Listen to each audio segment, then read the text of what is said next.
Bonjour à tous. La capitale Yaoundé s'est réveillée avec un dispositif sécuritaire inhabituel mis en place dans certains grands carrefours de la cité capitale. Cette mobilisation des ressources logistiques et humaines de la gendarmerie nationale et des forces anti-émeutes est une décision du gouvernement après avoir dénoncé l'organisation d'un mouvement insurrectionnel pour renverser les institutions démocratiquement élues. Selon la nouvelle expression, le mouvement pour la renaissance du Cameroun a été placé sous haute surveillance dans les villes de Douala, Bafoussam et Yaoundé. Le ministre de l'administration territoriale a instruit les gouverneurs de mettre hors d'état de nuire toute personne qui oserait suivre le mot d'ordre de manifestation lancé par le professeur Maurice Kamto. À travers ces multiples sorties médiatiques, le gouvernement promet d'écraser les manifestations selon le quotidien Le Jour. Selon les journaux Émergence et The Guardian Post, ces différentes prises de position gouvernementales traduisent plutôt la panique au sein du sérail. Cependant, le journal Cameroun Tribune estime que des Camerounais désapprouvent des manifestations annoncées par le MRC. Dans ce contexte de tensions politiques, les ambassades d'Allemagne et des États-Unis au Cameroun redoutent des émeutes durant la journée du 22 septembre 2020. Malgré les explications sur le caractère pacifique de ces manifestations du MRC et l'appel à un encadrement sans heurte de ces manifestations, le professeur Maurice Kamto n'a pas convaincu le RDPC, le secrétaire national à la communication du parti au pouvoir. Le professeur Jacques Famdongo pense que la marche pacifique, patriotique et républicaine que se propose d'organiser le MRC est illégale, anti-républicaine, insurrectionnelle, utopique et dolosive. Au regard de ce bras de fer entre le parti au pouvoir, le gouvernement d'un côté et le MRC et ses alliés de l'autre, l'interdiction des manifestations publiques et la mobilisation de la puissance publique sont-elles les signes d'un état de droit au Cameroun? Entre la révision du système électoral, la résolution de la crise anglophone et la malgouvernance, que valent les revendications de ces forces du changement? La réponse musclée et les menaces à peine voilées du gouvernement sont-elles appropriées face à ces revendications? Dans une tribune publiée en début de semaine, dans les colonnes de la presse, l'évêque de Bafang accuse, selon le Messager, la gouvernance actuelle d'être à l'origine de la détérioration des mentalités et exige la mise sur pied d'un code électoral consensuel. Selon Mutation, cet évangile de Monseigneur Abraham Comé embarrasse le pouvoir, engagé dans l'organisation des élections régionales sur fond de crise dans le nord-ouest et le sud-ouest, alors que les batailles font rage pour les investitures dans le RDPC et d'autres formations politiques. La question du statut spécial des régions anglophones n'est pas toujours réglée. Comment envisager une sortie de crise dans une telle atmosphère électrique? Ces questions brûlantes d'actualité constituent l'ossature de droit de réponse. Mesdames, Messieurs, bienvenue dans cette émission où le choc des idées fait jaillir la lumière.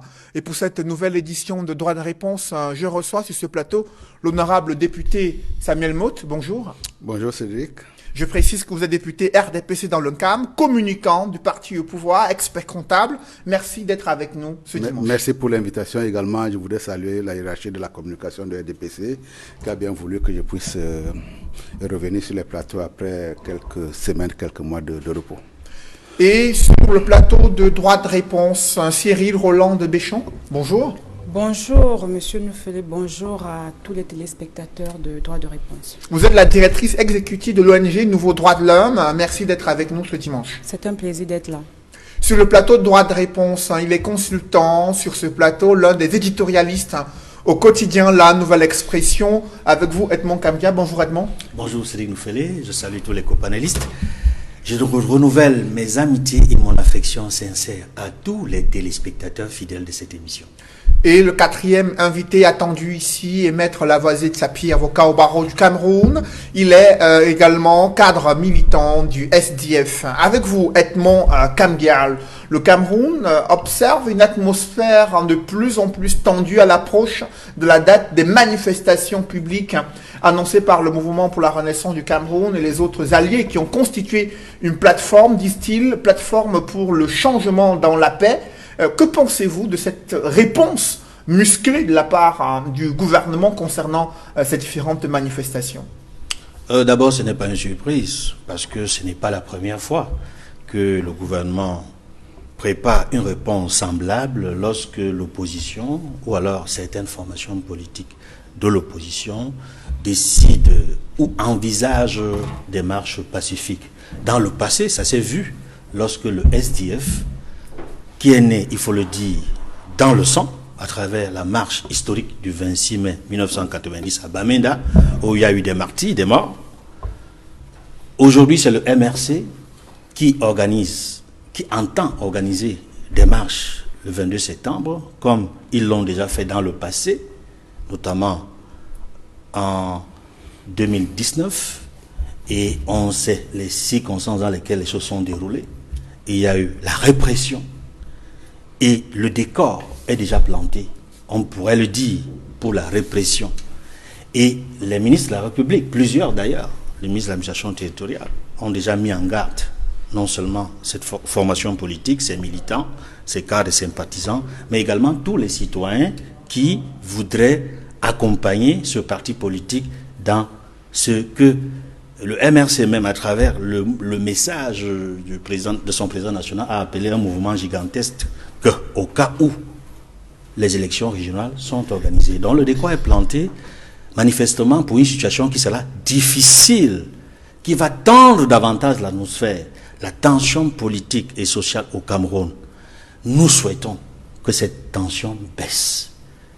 Mais pour cela, il faudrait que de part et d'autre, c'est-à-dire du côté du gouvernement comme du côté de cette formation politique et d'autres formations politiques de l'opposition qui entendent manifester, que d'ici à ce jour-là, on ait le sentiment qu'il y a une volonté de dialoguer. Parce que c'est ce qui a toujours manqué dans ce pays. Parce que dans ce type de contexte, dans d'autres pays, en Europe, aux États-Unis, comme en Afrique, ce qui se passe pour détendre l'atmosphère politique, c'est que le gouvernement, à travers son chef de gouvernement, appelle le leader qui veut marcher ou les formations politiques qui entendent manifester pour discuter avec eux. C'est cela que nous souhaitons. On va en parler tout à l'heure, Edmond Kamkia, avec vous, Cyril Deschamps, sur l'interdiction des manifestations publiques telles qu'annoncées par le gouvernement, qui a d'abord parlé de manifestations publiques non déclarées pour justifier l'interdiction, et ensuite qui s'est appesanti sur l'objet de cette manifestation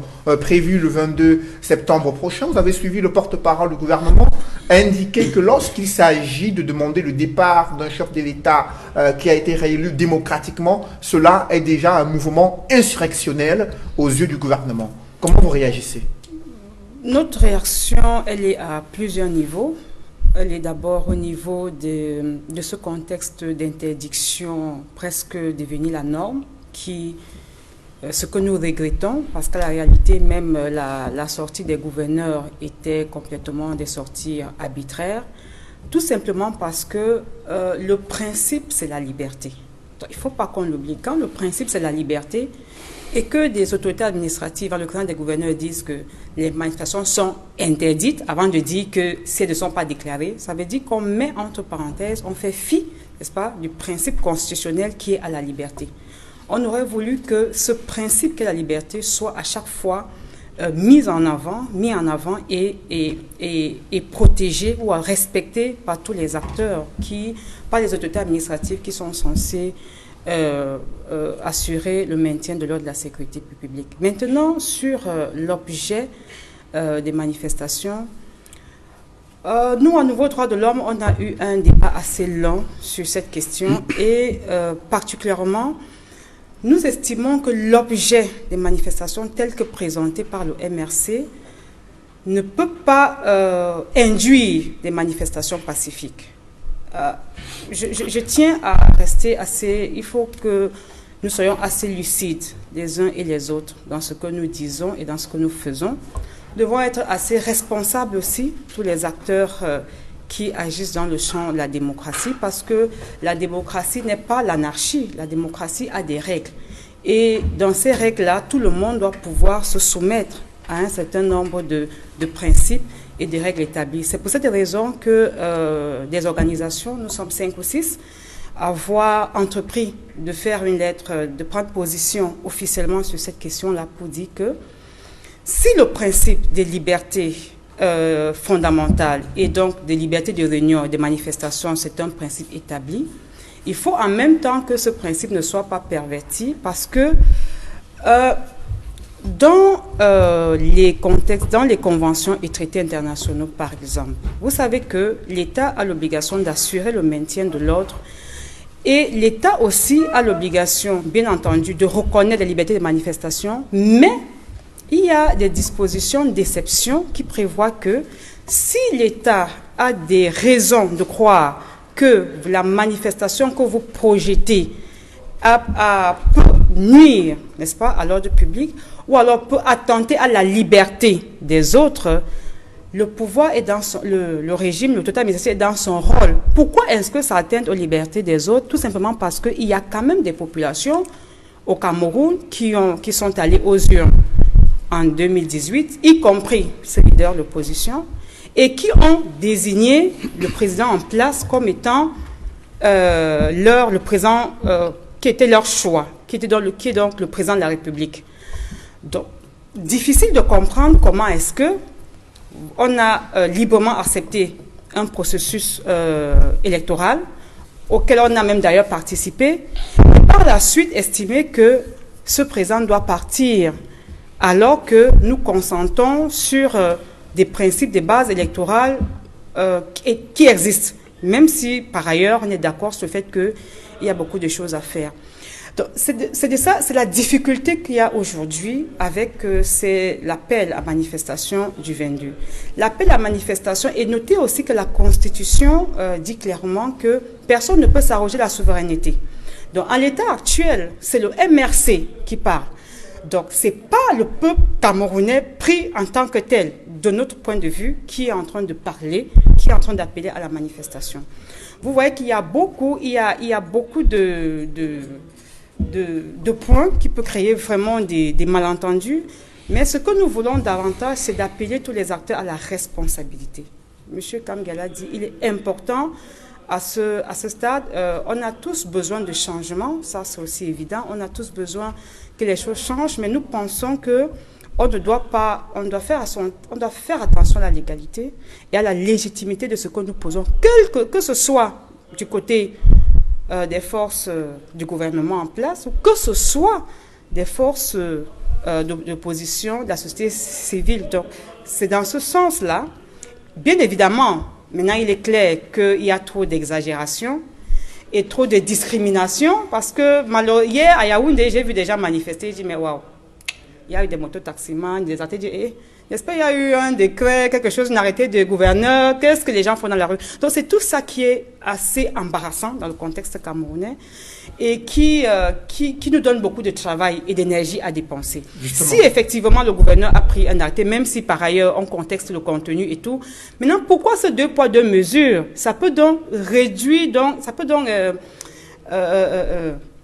dévoyer, n'est-ce pas, le fond de l'acte qui s'inscrivait dans un acte de prévention et d'interpellation des acteurs politiques. Après vous, honorable Samuel Maud, sur ces questions de manifestation publique, alors que les autorités administratives ont interdit toute manifestation publique non déclarée, estimant que les motifs des manifestations projetées le 22 septembre prochain sont des motifs qui laissent entrevoir un mouvement insurrectionnel. L'on a vu dans les villes de Douala et Yaoundé d'autres mouvements qui ont été tolérés, acceptés par les autorités administratives, qui visaient à soutenir le gouvernement et le régime en place et à bien sûr obscurcir les initiatives prises par ces leaders de l'opposition. Comment expliquer cette situation de 2 poids 2 mesures ? Tout simplement parce qu'une interdiction d'ordre général n'aurait pas un sens dans une république et serait, à mon avis, anticonstitutionnel, parce qu'on ne peut pas enlever des droits fondamentaux à un certain nombre d'individus. Manifester, exprimer son opinion, rentre dans des droits qui nous sont garantis par la Constitution également, par les traités internationaux. Et donc, à ce titre-là, on ne peut pas faire une interdiction d'ordre général. Je n'ai pas très bien lu les textes, les arrêtés ou alors les décisions des gouverneurs auxquelles vous faites allusion, mais il me semble que ce n'était pas une interdiction d'ordre général. À partir du moment où, effectivement, il y a une déclaration qui est faite, c'est le principe, il est constitutionnel, il est également inscrit dans la loi de 1990. Normalement, l'autorité administrative se doit d'examiner pour pouvoir voir si on peut manifester ou pas. Je crois que dans le cas, effectivement, mais je peux également prendre un pari pour pouvoir continuer mon raisonnement, il n'y aura pas de manifestation le 22. Il n'y aura pas de manifestation le 22, tout simplement parce qu'effectivement, ça fait partie des modes opératoires d'un parti opposition aujourd'hui qui s'illustre par des menaces, par de l'intimidation, par des provocations. Et j'aime citer un auteur célèbre qui dit la meilleure manifestation du pouvoir, c'est la retenue. La manifestation du pouvoir qui a impression le plus, c'est la retenue. Quand on n'est pas dans le retenue à pouvoir dire si vous ne faites pas ça, vous allez voir ce que vous allez voir, par la suite on devient ridicule. Mais pour revenir à ce point précis-là des manifestations et de la possibilité également qui est laissée au pouvoir public d'interdire, je dois vous dire effectivement, et madame l'a si bien souligné, que dans une république également on a besoin de l'ordre. La démocratie, effectivement, a un certain nombre de codes qu'il faut respecter. Et personne et aucun pays au monde, on ne peut tolérer des annonces insurrectionnelles qui sont lancées par un certain nombre de personnes.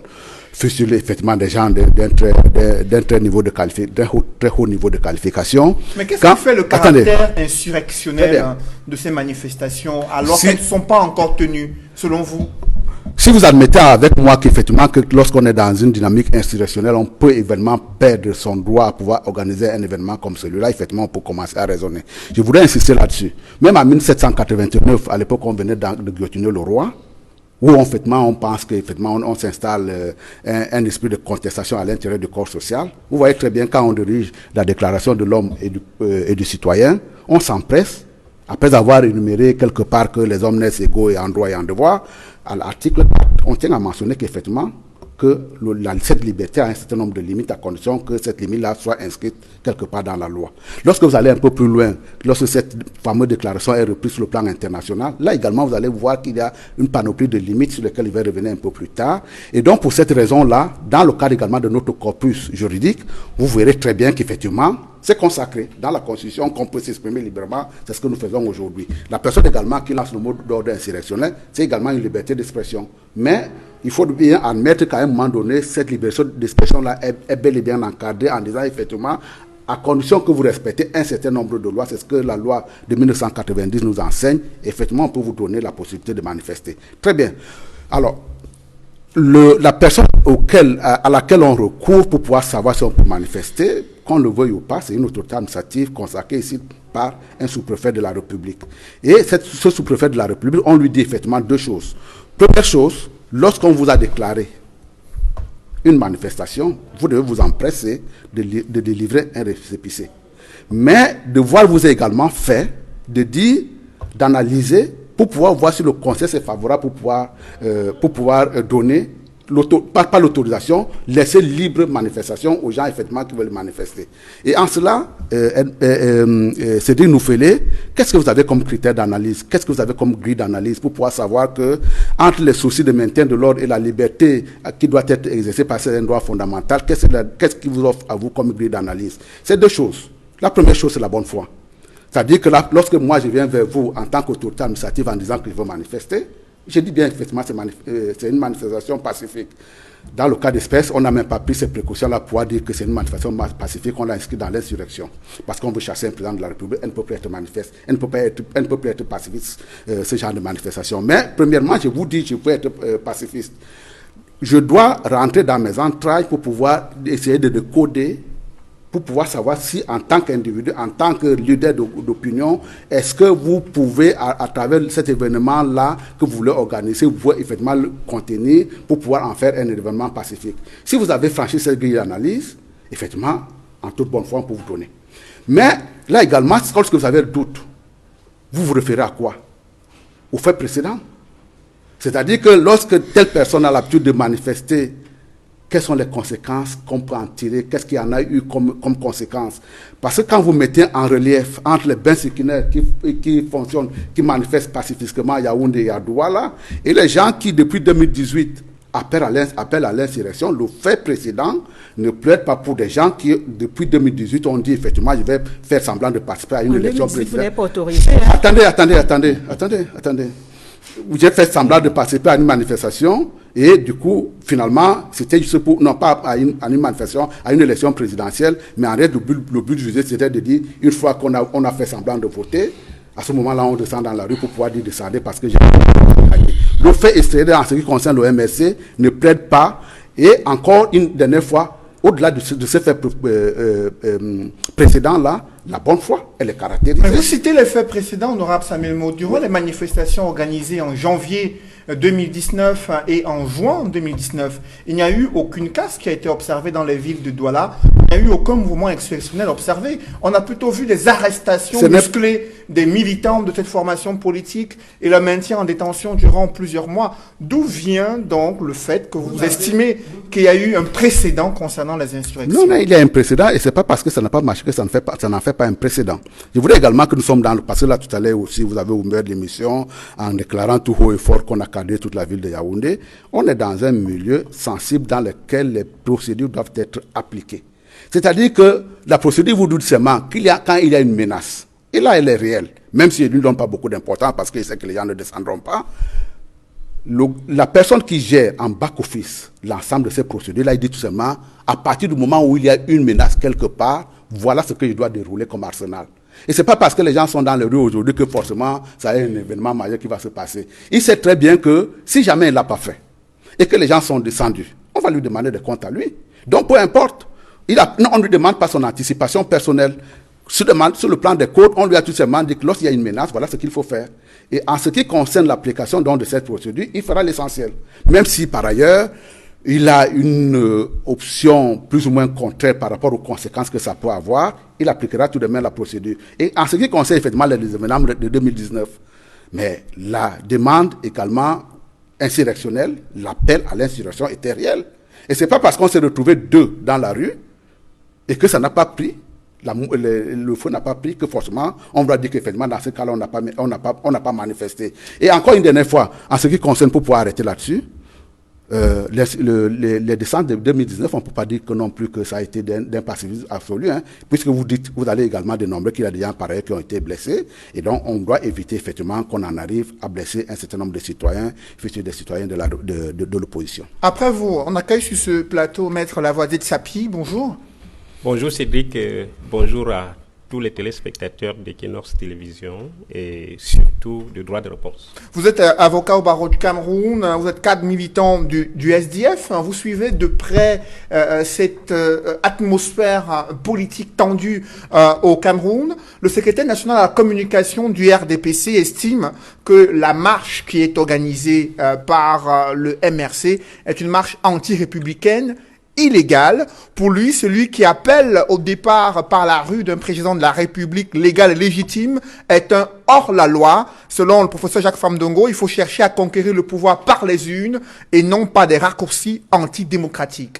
Comment appréciez-vous la réaction du RDPC face à ces manifestations publiques annoncées pour le 22 septembre prochain? Je crois que depuis 1990, ni le RDPC, ni les gouvernements successifs constitués par M. Paul Biya n'ont jamais accepté le multipartisme et la pluralité d'opinions dans notre pays. Le RDPC se bat depuis plus de 30 ans pour imposer aux Camerounais la pensée unique. C'est ce qui se passe actuellement. Mais avant de continuer, je crois qu'il faut repréciser le cadre juridique de la liberté d'expression. Parce que exprimer une idée, même dans la rue, il y a un cadre juridique accepté par le Cameroun. Et je vais vous le donner. La Déclaration universelle des droits de l'homme dit à l'article 19, « Tout individu a droit à la liberté d'opinion et d'expression, ce qui implique le droit de ne pas être inquiété pour ses opinions, celui de rechercher, de recevoir et de répandre sans considération de frontières les informations et les idées par quelque moyen d'expression que ce soit. » Ça, c'est l'article 19. L'article 20 de la Déclaration universelle des droits de l'homme va dans le même sens. Toute personne a droit à la liberté de réunion et d'association. Je voudrais relever que la Déclaration universelle des droits de l'homme, en 1966, est divisée en deux pactes. Le pacte des droits civils et politiques, le pacte des droits économiques, sociaux et culturels. Et la liberté d'opinion, d'expression, de réunion fait partie du pacte de droits civils et politiques. En 1977, le Cameroun a ratifié les deux pactes, faisant de la Déclaration universelle des droits de l'homme une loi interne au Cameroun. Vous avez ensuite la Déclaration universelle, la Déclaration africaine des droits de l'homme et des peuples, qui reprend les mêmes droits que la Déclaration universelle des droits de l'homme. Et en 1981, le Cameroun a ratifié la Charte africaine des droits de l'homme et des peuples, faisant de la Charte africaine, qui reprend cette liberté d'association, une loi interne à notre pays. Vous avez enfin la Constitution du Cameroun, qui dit au préambule de la Constitution de 1996, celle qui est en vigueur au Cameroun, affirme son attachement aux libertés fondamentales inscrites dans la Déclaration universelle des droits de l'homme. La Charte africaine des droits de l'homme et des peuples et toute convention internationale y relative est dûment ratifiée. Je voudrais terminer en disant que l'article 2 du Code pénal camerounais dit que les traités internationaux et les conventions dûment ratifiées par notre pays s'imposent au Code pénal. En d'autres termes, les conventions nationales, lorsqu'on regarde la hiérarchie des normes juridiques, les conventions internationales sont supérieures à toutes les lois internes. Donc, la Déclaration universelle des droits de l'homme, la Charte africaine, la Constitution camerounaise proclament la liberté de se réunir et d'exprimer ses opinions, même dans la rue. La loi de 1990 sur la liberté de réunion et d'association, sur la liberté de réunion et de manifestations publiques, dit à l'article 2 que les réunions et manifestations publiques, quel que soit l'objet, sont libres. Libres. C'est la loi camerounaise qui le dit. Toutefois, elles font l'objet d'une déclaration. Elles font l'objet de la déclaration, pourquoi? Parce que la déclaration, c'est une information. On informe l'autorité administrative qu'on doit marcher. Parce que la démocratie suppose qu'on permette à toutes les opinions politiques, à tous les courants politiques de s'exprimer. Mais le souci ici, c'est le fait qu'il y a un appel au départ du président de la République. C'est l'argument que brandit le gouvernement pour justifier l'interdiction des manifestations et mobiliser la puissance publique face à ces manifestations projetées. Comment vous réagissez? L'appel au départ du président Paul Biya est la manifestation de la liberté d'opinion. Ceux qui ont voté un président peuvent dire au président, on ne veut plus de toi, on veut que tu partes. C'est une liberté d'expression. Et on ne vous a pas dit que ceux qui réclament le départ de Paul Biya ont pris les armes pour dire qu'on s'en va le chasser. On ne vous a pas dit que ces gens, ils ont des chars d'assaut. On ne les a pas vus avec des machettes. C'est la parole. La loi dit qu'on ne peut pas interdire la parole. Parce que je voudrais le relever à l'attention des militants du RDPC. Les autorités administratives n'ont aucun pouvoir d'interdire une manifestation. Aucun pouvoir. À partir du moment où les conventions internationales ont posé le principe de la liberté sans restriction, et je voudrais relever que le RDPC a constamment bénéficié de cette liberté. Souvenez-vous, en 1990, lorsque on arrête les Yondo Black et consorts, les Yondo Black et Kane Anisset et Kouyanriet et autres, Albert Moukong, Vincent Feko et tout ça, lorsque le SDF s'engage à lancer son parti, le RDPC déclenche des marches sur l'ensemble du territoire en 1990 pour dire non à la démocratie précipitée, non au vent d'Est, non au modèle importé. Le RDPC n'a jamais demandé l'autorisation. C'était des manifestations spontanées. S'il vous plaît, vous n'avez jamais demandé, vous avez marché. Il vous souvient que le SDF a marché en 90. Il vous souvient qu'après l'état d'urgence, nous n'avons pas eu besoin de demander l'autorisation parce que cela participe de la liberté d'expression et d'opinion. En 1992, quand il y a eu hold-up électoral sur la victoire de John Frundi, le SDF a marché de 1990 jusqu'à 1996. En 1997, quand vous avez imposé les délégués du gouvernement pour remplacer les maires élus du SDF, dans les villes du Cameroun, nous avons marché pendant 1 an au Cameroun. Nous n'avons pas demandé l'autorisation. Le chairman John Frudy lui-même était en tête de plusieurs marches à Yaoundé pour réclamer l'informatisation du fichier électoral, pour réclamer la commission électorale indépendante. Nous avons marché. Quand ça vous plaît, vous marchez.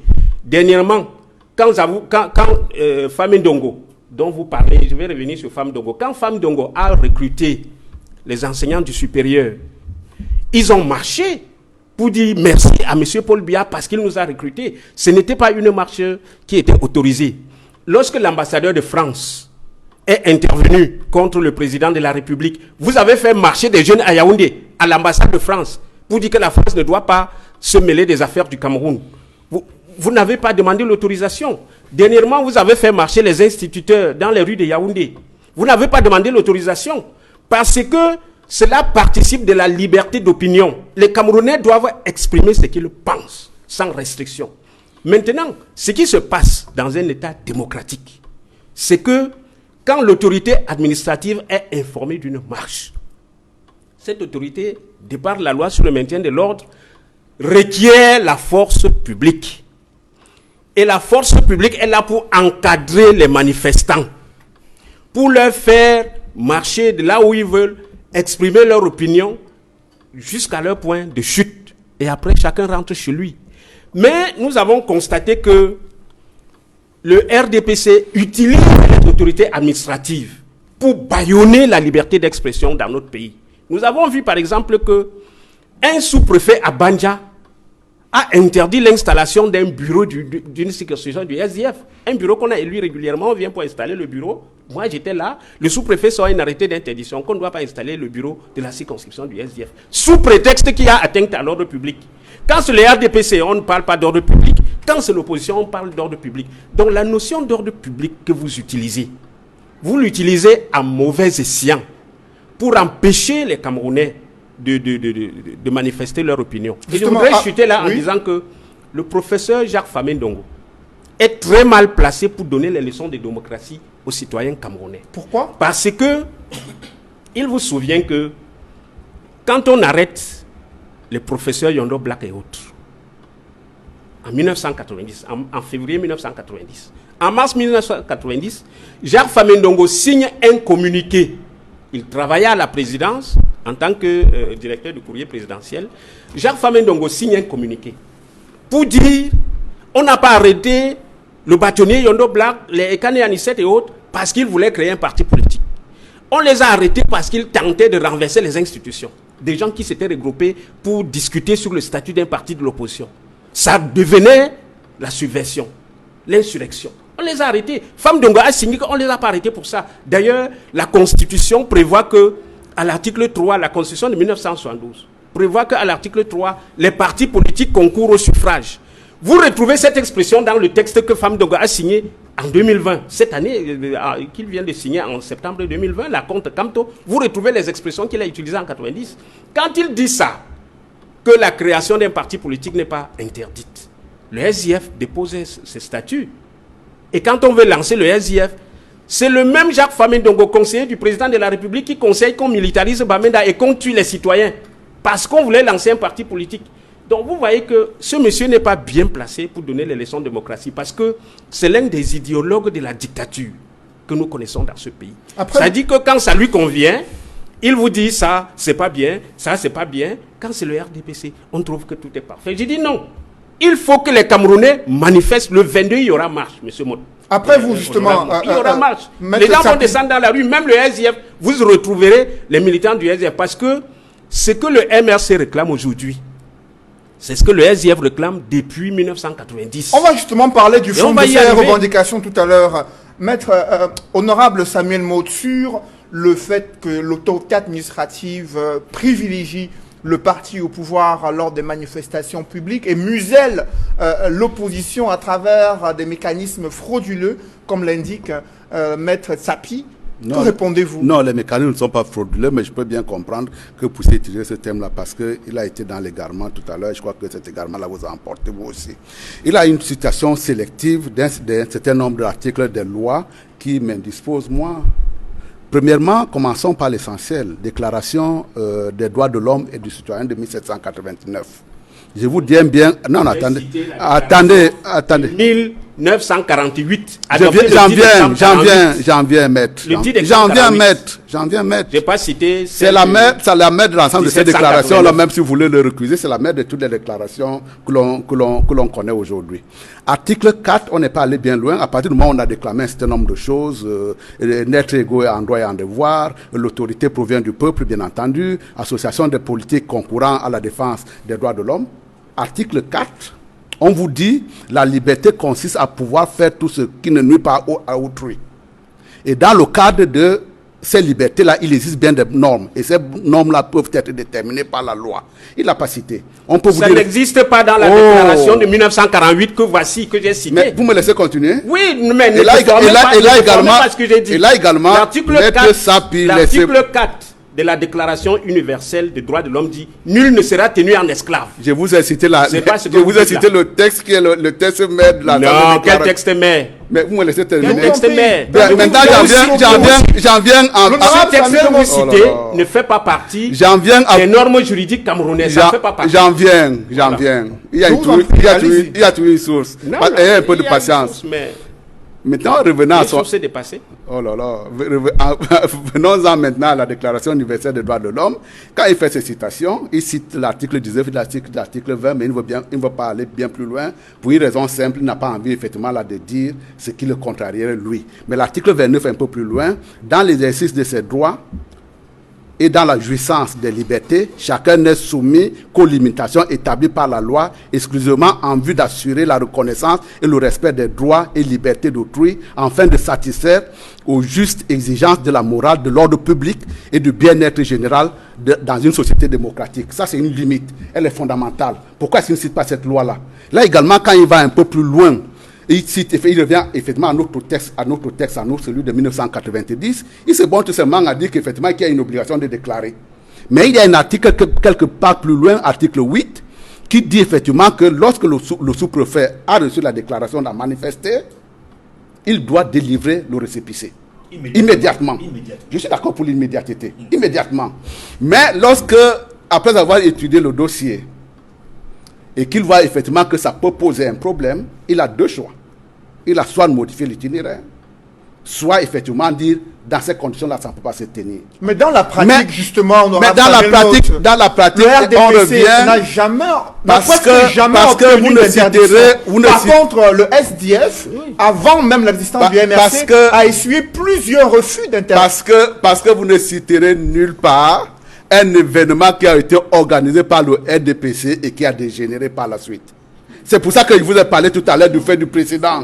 Également du fait de la bonne foi. Parce que là également, il n'est pas de bonne foi, Maître Sapier. Quand il dit effectivement que les gens qui ont été arrêtés dans le cadre de cette quête de liberté-là, dont nous sommes les principaux bénéficiaires aujourd'hui, notamment les Yondo Black et autres, et Nidion Fondo également, je peux le citer, il ne vous dit pas qu'à cette époque-là, au moment où ces mouvements-là sont organisés, il est bien inscrit que nous sommes dans un régime à parti unique. Et commencer à sortir de ce carcan-là, effectivement, en pensant, là, effectivement, on était dans une situation où on était en train d'enfreindre la loi. D'où la réaction du professeur Jacques Famen-Ndongo à l'époque en disant, compte tenu du fait que cette démarche-là, elle n'est nullement inscrite dans la loi, parce que dans notre corpus actuel, on ne reconnaît que l'existence d'un parti politique.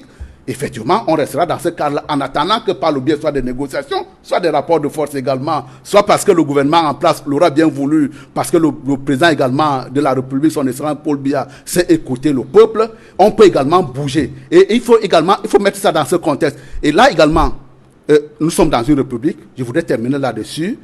Tout ce que nous devons faire doit subir un encadrement. Et écoutez-moi bien, très bien. Est-ce qu'on peut encadrer les manifestations projetées le 22 septembre prochain? Est-ce qu'on peut les encadrer avec les forces de l'ordre? Ce sera au gouvernement, ce sera à l'administration de maintien de l'ordre à répondre à cette question. Mais je voudrais tout simplement vous mettre également là aussi les choses en perspective. Partout ailleurs, il arrive souvent qu'on autorise quand on pense effectivement que ça ne peut pas apporter des troubles à l'ordre public. Cette notion de trouble à l'ordre public également tient, les gouvernants tiennent effectivement à ce que les conditions de manifestation puissent être respectées. Lorsque vous êtes, par exemple, levé pour pouvoir faire une manifestation banale, effectivement, on peut vous donner. Je vais vous prendre un exemple. Dans le cadre de manifestation des gilets jaunes en France, ça a été autorisé, n'est-ce pas? Ça a été très souvent autorisé, 2 fois encadré, mais il y a un élément que vous ne devez pas perdre de vue. Si on les laisse le faire, parce qu'effectivement, ils pourront casser 2 ou 3 boutiques, on peut effectivement le supporter, mais à partir du moment où il y a un Rubicon qui est franchi, effectivement, on voit très bien que l'État se referme. Une toute petite phrase qui a été prononcée par un manifestant à l'époque, qui s'appelle Éric Drier. On lui dit, mais vous avez été à proximité de l'Élysée. Qu'est-ce que vous entendez faire là-bas? Il a dit, avec le français, on lui connaissait, mais on était là-bas parce que si on était arrivé, on rentrait dedans. Le simple fait d'avoir dit à l'intérieur sur une chaîne de télévision que si on arrive à proximité de l'Élysée, on rentre dedans, ça lui a valu une condamnation à 15 mois avec sursis. Mais il a été tout de même condamné. Lorsque vous avez également des syndicalistes qui se lèvent demain ou après-demain pour pouvoir revendiquer leurs droits, à condition que ça n'ait pas un ralent, je veux dire, insurrectionnel, on peut voir. Mais quand vous avez une manifestation en face de vous, où on vous dit de manière assez claire que nous allons là pour renverser des institutions, ça ne peut plus être une manifestation banale, que ce soit au Cameroun, que ce soit en France, que ce soit aux États-Unis, que ce soit en Grande-Bretagne. Parce que là, écoutez-moi très bien. Mais écoutez, on avait essayé également à Éric Drier de barrer des voies, parce qu'on a étudié là aussi, on a sorti des chars d'assaut pour pouvoir barrer des voies, mais il est parti tout simplement ce qui lui a été reproché, c'est d'avoir dit sur CNews, si nous étions arrivés à proximité de l'Élysée, nous serions rentrés dedans. Le simple fait de dire nous serons rentrés dedans à l'intérieur de l'Élysée lui a valu une condamnation. Il ne faut pas perdre ça. Après vous, honorable Samuel Motte, Cyril Roland Béchon, sur l'attitude d'autorité administrative face aux organisateurs de manifestations publiques, notamment ceux qui sont des partis politiques de la société civile et qui ont des revendications politiques. Comment appréciez-vous cette attitude-là? Non, la notion d'ordre public est complètement galvaudée. Monsieur Motte est en train d'essayer de démontrer une chose qui est difficile à comprendre. C'est-à-dire que même un schéma, on n'arrive pas à comprendre. Ce qui est établi au Cameroun, et tout le monde le sait, ce sont les faits. C'est une liberté qui est appréciée différemment selon que ceux qui demandent à manifester sont proches. Ou pas? Je vous ai écouté assez religieusement, oui, voilà. Je vais le faire selon que vous êtes assez proche du pouvoir en place, ou alors que vous avez une autre votre expression qu'elle soit différente, n'est-ce pas, ou soit antagoniste aux politiques, ou alors qu'il soit pour critiquer ce qui est en train d'être fait. Quand M. Motte dit que le RDPC n'a jamais organisé une manifestation qui a dégénéré, je suis désolé, sauf s'il ne dit pas au Cameroun. Le RDPC n'aurait jamais dû organiser le meeting qu'il a organisé le 8 décembre 2017 à Bamenda, où tout le monde avait alerté sur le fait qu'il ne fallait pas y aller, il ne fallait pas le faire, parce que le contexte, les tensions dans la région au nord-ouest à Bamenda n'était pas vraiment adéquat pour qu'on fasse un meeting de ce genre. Monsieur, vous laissez-moi finir. Le RDPC y est allé. Et ce qui s'est passé, c'est passé. La violence a repris. En raison de ce fait antérieur, là, on n'a plus jamais organisé. L'autre chose, c'est qu'en 2013, lorsqu'on prépare les élections municipales et locales, notez qu'à nouveau dans l'ordre, nous faisons le monitoring chaque fois processus électoral. En 2013, j'oublie seulement la localité, c'était même la désignation des représentants, des candidats du RDPC. Donc, c'était une bagarre au sein du RDPC. C'était pas avec un parti. Et le RDPC avait pourtant autorisé cette manifestation. Monsieur Maud, laissez-moi parler. Donc, c'est pour dire que une liberté, un droit fondamental, comme il explique, n'est-ce pas, ne s'apprécie pas à la tête du client. Et monsieur Maud nous conforte dans cette appréciation qu'ils font, parce qu'il fait dire, on peut vous. Ce sont ces mots depuis là. On peut voir. On peut vous accorder, mais c'est pas possible. C'est pas de ça qu'il s'agit. Il s'agit pas de voir. Ça doit pas vous plaire. Il s'agit de laisser, de respecter en fait ce droit. Et respecter ce droit en droit veut dire que vous laissez les gens faire ce qu'ils ont à faire, parce que vous vous abstenez vous abstenez, vous l'autorité, n'est-ce pas, à bloquer leurs droits. C'est de ça qu'il s'agit en matière de liberté fondamentale. Il ne s'agit pas de voir si est-ce que ce que je veux dire plaît au régime ou pas. Je ne suis pas obligé de plaire au régime, n'est-ce pas? Donc, la réalité, c'est que, monsieur Nouffelé, on a un problème au Cameroun. C'est qu'on a une dérive dictatoriale qui prend de l'ampleur et qui inquiète. Quels sont les éléments qui constituent cette dérive-là, selon vous? Les restrictions de l'espace civique au Cameroun sont absolument graves et ça préoccupe. c'est pas aujourd'hui qu'on en parle. On en parle depuis quelques années déjà, où même les simples réunions sont interdites. Moi, j'en ai payé les frais en 2018. Je faisais une réunion sur liberté publique, n'est-ce pas? D'ailleurs, couvert même par vos médias, où le gouverneur, le sous-préfet à l'époque, a fait débarquer toute une escouade de policiers. Et ce n'est pas que nous ne sommes pas les seuls. Il y a toutes les organisations civiles ne peuvent plus se réunir à Yaoundé quand ce n'est pas dans votre siège. Quand vous annoncez déjà que je vais à tel endroit, d'abord on appelle l'hôtel pour dire qu'on ne veut pas voir ces gens-là dans votre hôtel, sinon on va vous envoyer les impôts. Tous les moyens de pression sont bons. C'est-à-dire que quand vous avez mal à la décision, c'est que tout est fait pour empêcher, n'est-ce pas, les citoyens de s'exprimer. Et c'est absolument dommage. Ce n'est pas ça la Constitution du Cameroun. Ce n'est pas ça la loi de 90. Il faut bien qu'on remette la balle au centre. Maintenant, il peut y avoir, comme M. Mott l'a dit, des exceptions. Oui, c'est la loi. La loi, bien entendu, elle établit des principes, elle établit aussi des exceptions. Mais il faut que le principe soit respecté. Je l'ai dit à l'entame, le principe, c'est la liberté. Le principe, ce n'est pas de dire que sont interdites jusqu'à nouvel ordre ou jusqu'à si. On a besoin de rappeler la loi à ceux qui connaissent la loi. Donc, ce n'est pas autre chose qu'une menace claire et nette. Il faut qu'on mette les mots sur chaque citoyen et pour pouvoir déplorer et faire avancer. Le MRC a demandé à marcher. Je l'ai dit à l'entame. Pour renverser les institutions républicaines. Le fond des revendications, justement, Cyril Roland de Béchon, vous vous êtes réunis pour vous exprimer et analyser le fond des revendications posées par cette formation politique, d'abord sur le système électoral. Pourquoi vous avez estimé que cette question, cette revendication était pertinente à vos yeux? Cette revendication est pertinente parce que nous y travaillons depuis que NDH existe. Il faut noter que la revendication du code électoral commence avec l'Église catholique, à travers le service national justice et paix. Et nous travaillons avec le service national justice et paix à l'époque pour faire cette campagne de plaidoyer et de demande la mise en place d'un code électoral au Cameroun. Le travail préliminaire, il y en a plein qui nous écoutent. Justin Maboud, ils sont pleins qui savent quel est le travail que la conférence épiscopale avait fait à l'époque avec NDH.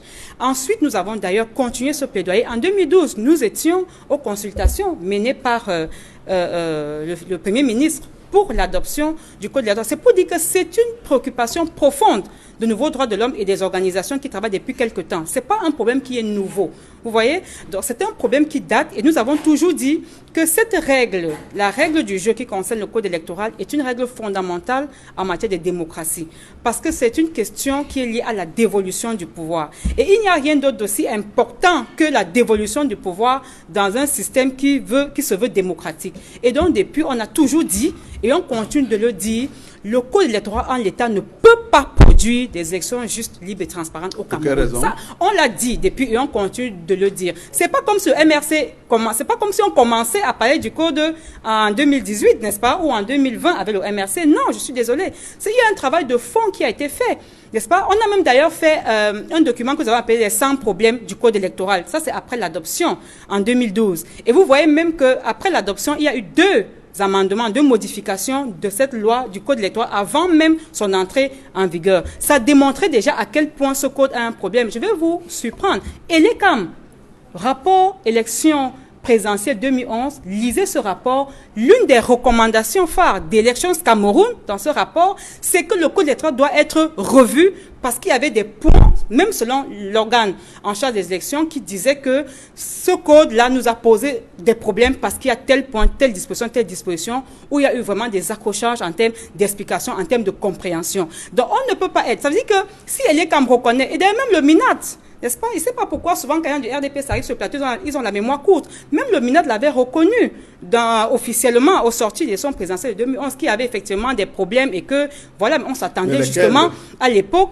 Mais les problèmes, ils sont nombreux. Il y avait la question de la composante sociologique. Il y avait la question de la composante de la fête de genre, le mot qui tombait là comme un cheveu dans la soupe. Il y avait la question des commissions locales, départementales et l'implication de l'autorité administrative. Il y avait plusieurs questions, M. Mott, et je suis prête à vous partager les documents, n'est-ce pas, sur les problèmes du code électoral qui ont été évoqués. Vous n'allez pas faire comme c'était un problème qui est récent, c'est un problème qui est connu, et je dis le rapport de l'Élections Cameroun, vraiment, allez lire, c'est pas un texte de NDH, il est disponible sûrement quelque part. Justement, face à votre plaidoyer, plaidoyer, Mais- comment réagit, je vous en prie, honorable Samuel Mout, face à votre plaidoyer, comment réagit le gouvernement depuis de nombreuses années que vous menez ce plaidoyer? Comment réagit officiellement le gouvernement sur ces revendications de révision et amélioration du système électoral au Cameroun?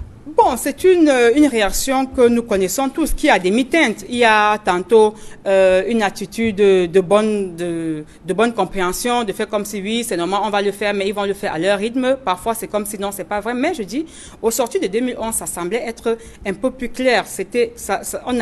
On croyait qu'on allait dans ce sens-là parce que c'était un essai. Il fallait voir ce qui se passait en 2013 aussi, élections municipales et législatives. Mais aujourd'hui, il semble que les choses sont en train de se coincer davantage parce que on se rend compte, comme je vous l'ai dit, depuis 2016, où vraiment les questions de consensus, les questions d'inclusion dans le champ politique, les questions de dialogue politique sont en train progressivement de ficher le camp. Et nous sommes inquiets. Nous sommes inquiets justement que on soit davantage en phase de lever de boucliers, des tensions et même d'une politique qui est dans le sens d'entretenir même la tension. C'est absolument dommage parce qu'effectivement, on pense que la démocratie, c'est un processus qui se construit et qui se construit à travers... et puis, c'est même ça la base de la démocratie. La démocratie, elle est représentative, c'est vrai, mais elle est aussi à la base d'un consensus. Il faut bien qu'il y ait un consensus pour qu'il y ait un processus démocratique qui marche. Justement. Mais si vous appliquez des choses et que les autres acteurs qui forme donc ce corpus-là qui doit mettre en place la démocratie. On est désolé, je ne suis pas sûr qu'on construit encore la démocratie au Cameroun. On est en train de faire carrément autre chose. Après vous, Edmond Kandia, sur ces revendications du système électoral, comment appréciez-vous l'attitude du gouvernement face à cette revendication posée sur la table aujourd'hui par le Mouvement pour la Renaissance du Cameroun et également le SDF à travers le récent communiqué du chairman du SDF? Je voudrais d'abord faire une précision par rapport au débat tout à l'heure qu'il y a eu sur les textes, deux textes, notamment le texte que citait M. Motte de 1789 sur la Déclaration des droits de l'homme et du citoyen et la Déclaration universelle des droits de l'homme du 10 décembre 1948 que citait Maître Tsapi. Je voudrais juste... Je l'ai cité aussi le dernier. Oui, par la suite. Oui, non, je veux dire qu'il y a deux textes qui s'affrontent selon le débat qu'on a eu tout à l'heure. Il y a une genèse. Oui, je le sais. Je voulais parler de la genèse. Permettez, allez-y, Monsieur Motte, que je déroule pour dire que la Déclaration universelle des droits de l'homme du 10 décembre 1948 est la synthèse de tous les textes antérieurs connus en matière de défense des droits de l'homme. C'est la référence internationale sur les droits de l'homme. Très bien. Donc c'est la version améliorée de tous les textes antérieurs, y compris celle des droits de l'homme et des droits et devoirs du citoyen de 1989. Je voudrais qu'on s'entende là-dessus pour évoluer.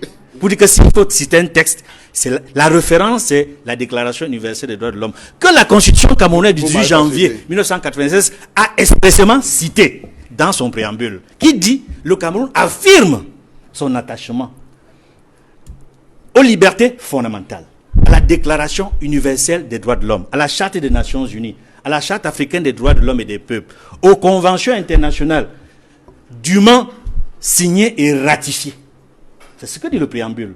Plus loin, à l'article 45 de la Constitution camerounaise en vigueur, il est indiqué que les traités ou accords internationaux régulièrement signés et ratifiés ont une autorité supérieure aux lois dès leur publication. Quand je le dis ainsi, je rappelle également que la liberté de manifester est un droit fondamental. Ça fait partie de ce que la Constitution a appelé les libertés fondamentales. Il n'y a pas de doute là-dessus. Et si le Cameroun est un état de droit, c'est qu'il respecte toutes les libertés, y compris le droit de manifester. Et la manifestation, il faut le dire, est prévue par des lois en vigueur, notamment la loi sur les réunions et les manifestations publiques, qui encadrent leur exercice. Et tout à l'heure, M. Motte nous a bien rappelé ce que dit l'article 8. Et je tenais à lui dire, quand il le développait, que lorsque un parti politique fait une déclaration, il reçoit immédiatement, c'est-à-dire que le récépissé lui est remis immédiatement. C'est ce que dit l'article 8. Oui. Et comme M. Motte l'a également dit par la suite, il y a deux possibilités. L'autorité administrative, notamment le sous-préfet compétent, a la possibilité de modifier l'itinéraire. Si l'itinéraire prévu par les organisateurs ne correspond pas aux prérogatives qui vont dans le sens de la notion que vous avez invoquée tout à l'heure de l'ordre public ou de maintien de l'ordre, qui est une notion, il faut le dire, très floue, élastique, Elle existe. utilisée. Non, elle existe. Je suis juriste, monsieur Mott. Bien Je sûr. dis qu'elle existe. Oui, bien sûr. C'est pour cela qu'elle est invoquée, y compris dans les textes de loi. Oui. Mais je dis que c'est une expression élastique, qui est floue, qui n'est pas précise. Ça, je le dis en tant que juriste. Et nous avons l'impression que les autorités administratives l'utilisent à leur convenance et dans un sens liberticide. Et il faut le dire également, l'autre possibilité, c'est que l'autorité administrative, en dehors de la possibilité de modifier l'itinéraire et d'encadrer, Oui, interdit. peut interdire. Mais là, il faut notifier. Et l'expérience nous a montré que chaque fois que c'est interdit, il n'y a pas la notification qui suit. Et permettez que je déroule, monsieur Mott. Si. Je n'ai pas terminé. Allez-y, allez-y. Ce sont des préalables importants pour répondre à la question que pose monsieur Noufélé. Le Cameroun est-il dans un état d'urgence? La réponse est non. Le Cameroun est-il sous état d'exception? La réponse est non. Le décor que l'on voit planter déjà à Yaoundé et qui s'annonce à Douala et à Bafoussam ne correspondent pas à un cadre juridique normal où le Cameroun, où les Camerounais doivent exercer librement leur liberté fondamentale. C'est un décor qui ressemble à un pays dans l'état d'urgence ou dans un état d'exception. Je tenais à le dire. Je n'ai pas terminé, monsieur Mott. On a eu le même Je vous décor. en Je n'ai prie, pas terminé, honorable On monsieur a eu Samuel le Mott. même décor aux Je vous Champs-Élysées. en prie, honorable Samuel Mott. Je suis au Cameroun, je ne suis pas aux Champs-Élysées. Je parle des lois camerounaises. Je parle des textes, accords, traités internationaux dûment signés, ratifiés par le Cameroun, Très qui bien. font partie et qui ont même une autorité supérieure à nos lois. Article 45 de la Constitution. Je le rappelle pour que vous le compreniez, monsieur Mott. Je parle du Cameroun et des textes que nous avons dûment ratifiés et Calmez-vous, signifiés. Edmond. Et je dis que ce décor ne correspond à l'état d'urgence, à l'état d'exception, Non. et non pas dans un cadre normal. Mais le gouvernement justifie cette mobilisation par les risques d'un mouvement insurrectionnel projeté par le mouvement pour la renaissance du Cameroun. Est-ce que l'argument visant à contrecarrer un mouvement insurrectionnel peut justifier cette mobilisation des ressources logistiques de la gendarmerie nationale et des forces anti-émeutes dans ces villes? Si nous étions, comme je le dis tantôt, dans un cadre d'état d'urgence ou d'état d'exception, on comprendrait ces mesures exceptionnelles. Je dis, on comprendrait ces mesures exceptionnelles. Mais nous ne sommes pas dans un cadre d'état d'exception ni d'état d'urgence. Plus grave, des gouverneurs, à la suite du ministre de l'administration territoriale, ont pris des textes visant à interdire des manifestations publiques en violation de la Constitution. Parce que ces textes sont anticonstitutionnels. Pourquoi? Parce que la loi donne la compétence exclusive à une autorité administrative qui s'appelle le sous-préfet. Lui seul peut changer l'itinéraire ou interdire et notifier. C'est ce que dit l'article 8 de cette loi. Mieux, c'est l'autorité administrative compétente, c'est-à-dire que compétente territorialement, ne peut le faire que lorsqu'il a reçu la déclaration. C'est-à-dire que tant qu'il n'a pas reçu la déclaration, il n'est pas fondé à poser un acte. Il reçoit la déclaration, il apprécie et il décide. Soit il remet le récépissé, soit il l'interdit. C'est le sous-préfet, ce n'est pas le gouverneur, ce n'est pas le préfet, je le précise. Parce que nous avons assisté il y a quelques jours, dans la Sanaga maritime, à un événement qui s'est déroulé alors que les autorités administratives avaient interdit toute manifestation publique. Nous avons vu le secrétaire du comité central du RDPC violer allègrement la loi. Alors que l'autorité administrative de la Sanaga maritime, le sous-préfet du coin, ont interdit les manifestations. Il a violé cette interdiction. Il allait organiser un événement du côté d'Équiterre avec une tendance de l'UPC qui est membre du G20. C'est-à-dire, cette tendance de l'UPC qui a accompagné le RDPC dans sa campagne électorale pour l'élection du président Paul Biya en 2018. Je dis bien en violation de la loi. On peut le vérifier. Allez le vérifier. Cela montre que ce qu'on a souvent dit sur ce plateau, c'est-à-dire la confusion et l'amalgame entre l'État et le parti et le RDPC, ça se vérifie. Je vous dis, M. Jean Kouété est allé en violation de la loi faire un événement, organiser un événement, certes, pour adouber, pour soutenir le membre de l'UPC qui faisait cet événement le 13 septembre à l'occasion de cet événement qui rappelle la mort de Oumyombe, dans un cadre où l'autorité administrative a interdit toute manifestation. Mais M. Kamgia, vous oubliez de dire que même le membre de l'UPC, ceux qui ont organisé cette affaire-là, Oui. sont des personnes illégitimes. Tout à Il y a fait. une décision J'allais en de arriver. justice au Cameroun Oui. qui ne reconnaît pas ce monsieur Comme secrétaire général, oui. Robert Bapol Lipote n'est n'est pas pas secrétaire général de l'UPC. Décision Depuis la de dernière justice. décision de justice du même pays. du tribunal administratif, Bon, mais là, du vous- centre là, de vous- Yaoundé. là, vous sortez De Yaoundé. bien, vous sortez Donc, bien. donc c'est une double violation. C'est-à-dire le RDPC, pas son secrétaire général, a violé la loi, accompagnant son compère, qui lui aussi a violé la loi, parce qu'il n'avait plus qualité pour agir en ce nom à cet endroit où il se trouvait. Ces préalables sont importants, M. Noufeli, pour comprendre que le gouvernement, quand ça l'arrange, il viole ses propres lois. Il viole les propres lois du Cameroun, à travers le RDPC, à travers l'événement que j'ai cité. Mais les autres doivent absolument respecter la loi. Et on soupçonne même les autres des choses qu'ils n'ont pas encore commises, ou qu'ils n'ont peut-être même pas l'intention de commettre, en interdisant a priori un événement pour lequel ils n'avaient même pas encore déposé la déclaration pour que l'autorité exclusivement compétente puisse se prononcer, le sous-préfet et personne d'autre. Ce sont des déclarations liminaires importantes quand on est dans un état de droit, M. Noufeli. Et sur le fond des revendications posées par cette formation politique, notamment le système électoral, on a suivi Monseigneur Abraham Comé qui lui aussi s'est prononcé déplorant un système électoral taillé à la mesure de l'élite dirigeante du Cameroun et peu favorable à l'éclosion et l'alternance démocratique. Qu'est-ce que vous en pensez? J'ai Edmond Kamgia. beaucoup apprécié la sortie de l'évêque de Bafang, Monseigneur Abraham Comé. Il est par ailleurs président de la conférence épiscopale nationale du Cameroun. Et il est bon que dans un contexte comme celui-ci, que des autorités morales puissent parler, puissent réagir pour apaiser. Et c'est ce qu'il a fait. Malheureusement, il a été soit mal compris, soit le ministre chargé de l'enseignement, le secrétaire national de la communication du RDPC a voulu lui faire dire ce qu'il n'a pas dit. C'est un éveilleur de conscience, monsieur Abraham Comé, parce que tout ce qu'il dit est fondé par rapport au processus électoral. Il est important dans un pays que le système électoral soit réformé de manière consensuelle. Je prendrai des exemples dans des pays amis, à côté, voisins, où l'absence du toilettage du code électoral a créé des situations désastreuses. Mais restons sur les revendications fondamentales du MRC et du SDF, parce qu'elles se rejoignent au moins en 2 points. 1. Le règlement de la crise anglophone. 2.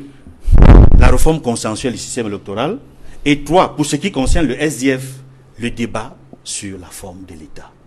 Sur le système électoral, qui est fondamental, je rappelle que depuis plus de 20 ans dans ce pays, son éminence cardinal Christian Toumi a toujours dit, dans la majorité de ses interviews, que ce sont les élections mal organisées qui peuvent provoquer la guerre dans ce pays. Et nous voyons depuis quelque temps, à travers ce que le MRC a appelé depuis 2018 le hold-up électoral, ce que le SDF a appelé depuis 1992 le hold-up électoral, et ce qu'elle est quand même reconnaît depuis quelque temps dans ses derniers rapports, la nécessité de modifier un certain nombre de dispositions de code électoral pour que le processus électoral soit juste et équitable pour tous. C'est-à-dire que la plupart des acteurs politiques de l'opposition, la société civile et même l'ECAM reconnaissent la nécessité de toiletter le système électoral ou au moins le code électoral. Je dis, on peut le vérifier dans les rapports de l'ECAM. Ils insistent là-dessus.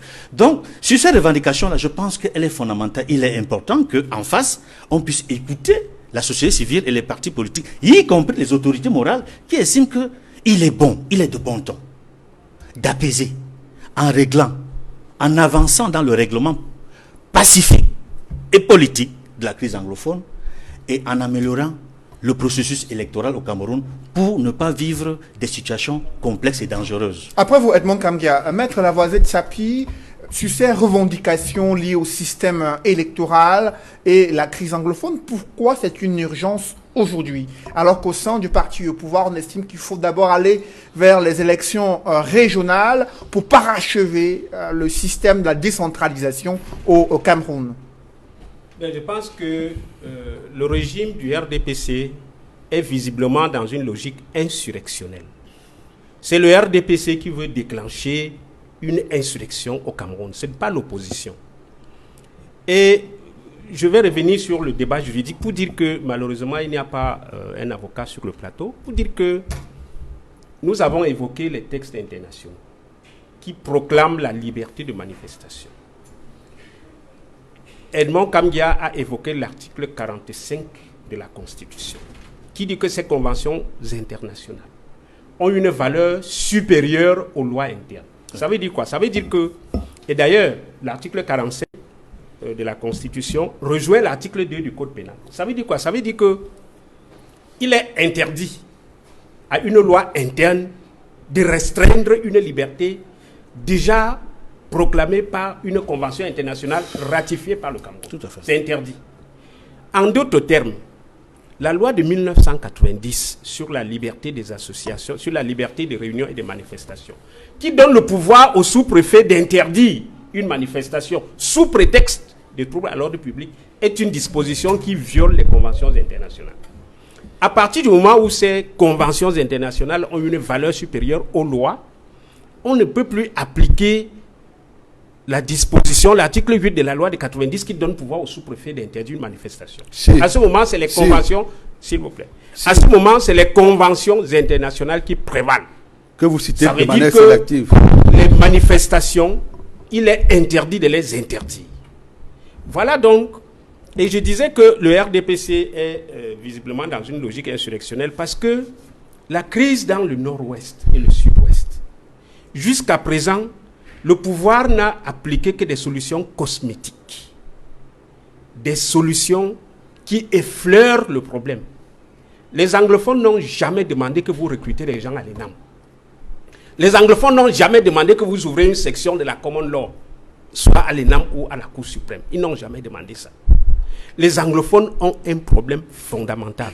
Self-governance, tel que les anglophones le résument. La self-governance. Ce n'est pas recruter des gens à l'ENAM ou à la Cour suprême qui va régler ce problème. Ce n'est pas recruter 1000 enseignants qui va régler ce problème. Il y a un problème anglophone. Et vous avez vu que le grand dialogue national n'a pas réussi à apporter la solution au problème anglophone parce que, après le grand dialogue national, les combats se poursuivent sur le terrain. Les tueries se multiplient.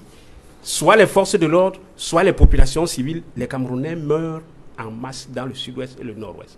On a des déplacés internes, on a des exilés, etc. On a plus de 300 villages aujourd'hui qui sont incendiés, on n'a pas reconstruit, etc., etc.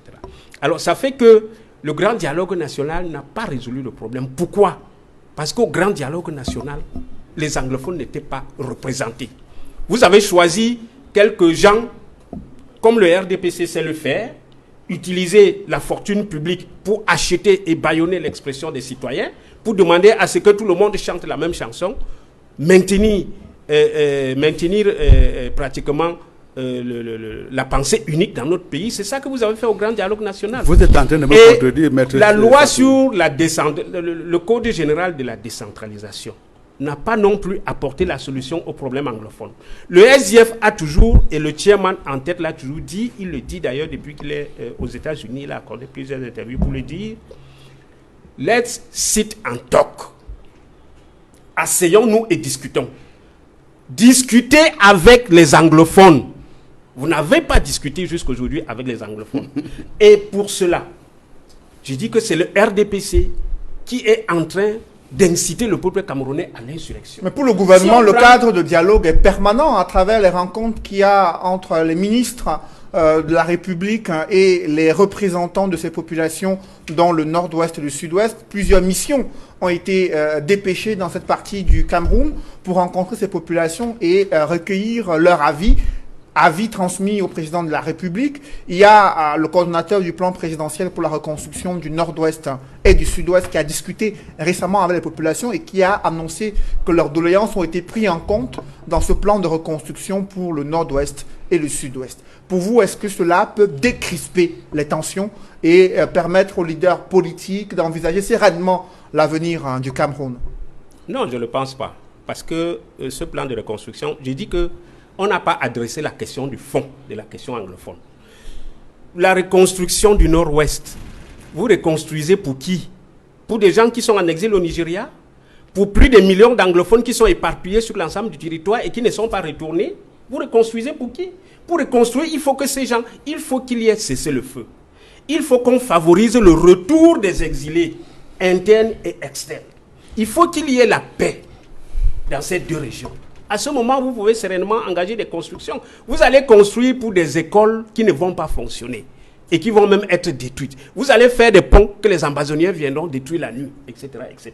J'ai dit que c'est vraiment ce n'est pas une solution à la crise anglophone. Parce que la vraie solution, comme le SDF l'a toujours dit, c'est le dialogue. Il faut s'asseoir, discuter avec les anglophones et trouver la solution à leurs problèmes.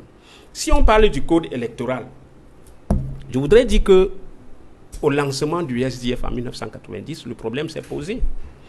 En mars 1992, le SDF a boycotté l'élection législative. On nous le reproche jusqu'à aujourd'hui. C'était à cause du code électoral. Et depuis là, nous luttons pour le code électoral. Quand vous avez un code électoral comme celui qui est en vigueur actuellement, un code électoral où 80% du personnel est constitué des militants d'un parti politique, le RDPC. Un code électoral dans lequel on ne retrouve aucun représentant de l'opposition dans les commissions. Il n'y a aucun représentant de l'opposition. Dans des pays sérieux, les commissions électorales sont paritaires. Société civile, opposition, etc., etc. Ce n'est pas le cas au Cameroun. Quand vous avez un code électoral où on vous dit, par exemple, que seul le procès verbal délègue en fait foi en cas de contestation. Et quand vous vous rendez compte que 80% du personnel, c'est les militants du RDPC, et on dit que le procès verbal qu'ils vont fabriquer, il n'y a que ça qui va faire foi. Misanga Nyamding, il y a un temps sur ce plateau, l'avait avoué. Nous bourrons souvent les unes. Nous fabriquons des procès verbaux. Misanga Nyamding l'a avoué sur ce plateau. Donc, quand vous avez un code électoral comme celui-là, quand vous avez un code électoral qui refuse les élections à 2 tours, vous avez un code électoral qui refuse le bulletin unique, etc., etc. Les récriminations contre le code électoral sont nombreux. Et je confirme avec la déclaration du représentant de NDH sur ce plateau pour dire que même Elekam a fait un rapport dans lequel Elekam a listé toutes les dispositions qui nuisent à la bonne conduite des élections et a demandé à ce que ces dispositions changent. Ça n'a pas été le cas, ça n'a pas changé. Donc nous avons un code électoral unique. Même les représentants des missions diplomatiques, la France, la Grande-Bretagne, les États-Unis, ont demandé à ce que le président Paul Biya convoque la société civile et l'opposition et qu'on s'assied pour faire un code électoral consensuel. Parce que, vous voyez, monsieur Cédric, il n'y a pas plus grave coup d'État qu'un coup d'État électoral. Vous dites que Kamto demande de chasser Paul Biya. Mais Paul Biya est arrivé au pouvoir comment? Est-ce qu'il a été régulièrement élu au cours d'une élection transparente, juste et honnête, les règles comme les programmes, les textes internationaux, les règles républicaines? Je dis non. Monsieur Paul Biya, depuis 1992, n'a jamais gagné une élection dans ce pays. Il n'a jamais gagné une élection. Il est à chaque fois proclamé élu dans des conditions qui choquent l'opinion. La voix du peuple camerounais aux élections ne compte pas dans ce pays. Et il n'y a pas meilleur déclenchement d'une insurrection qu'un tel comportement. C'est vous qui poussez les Camerounais à faire l'insurrection.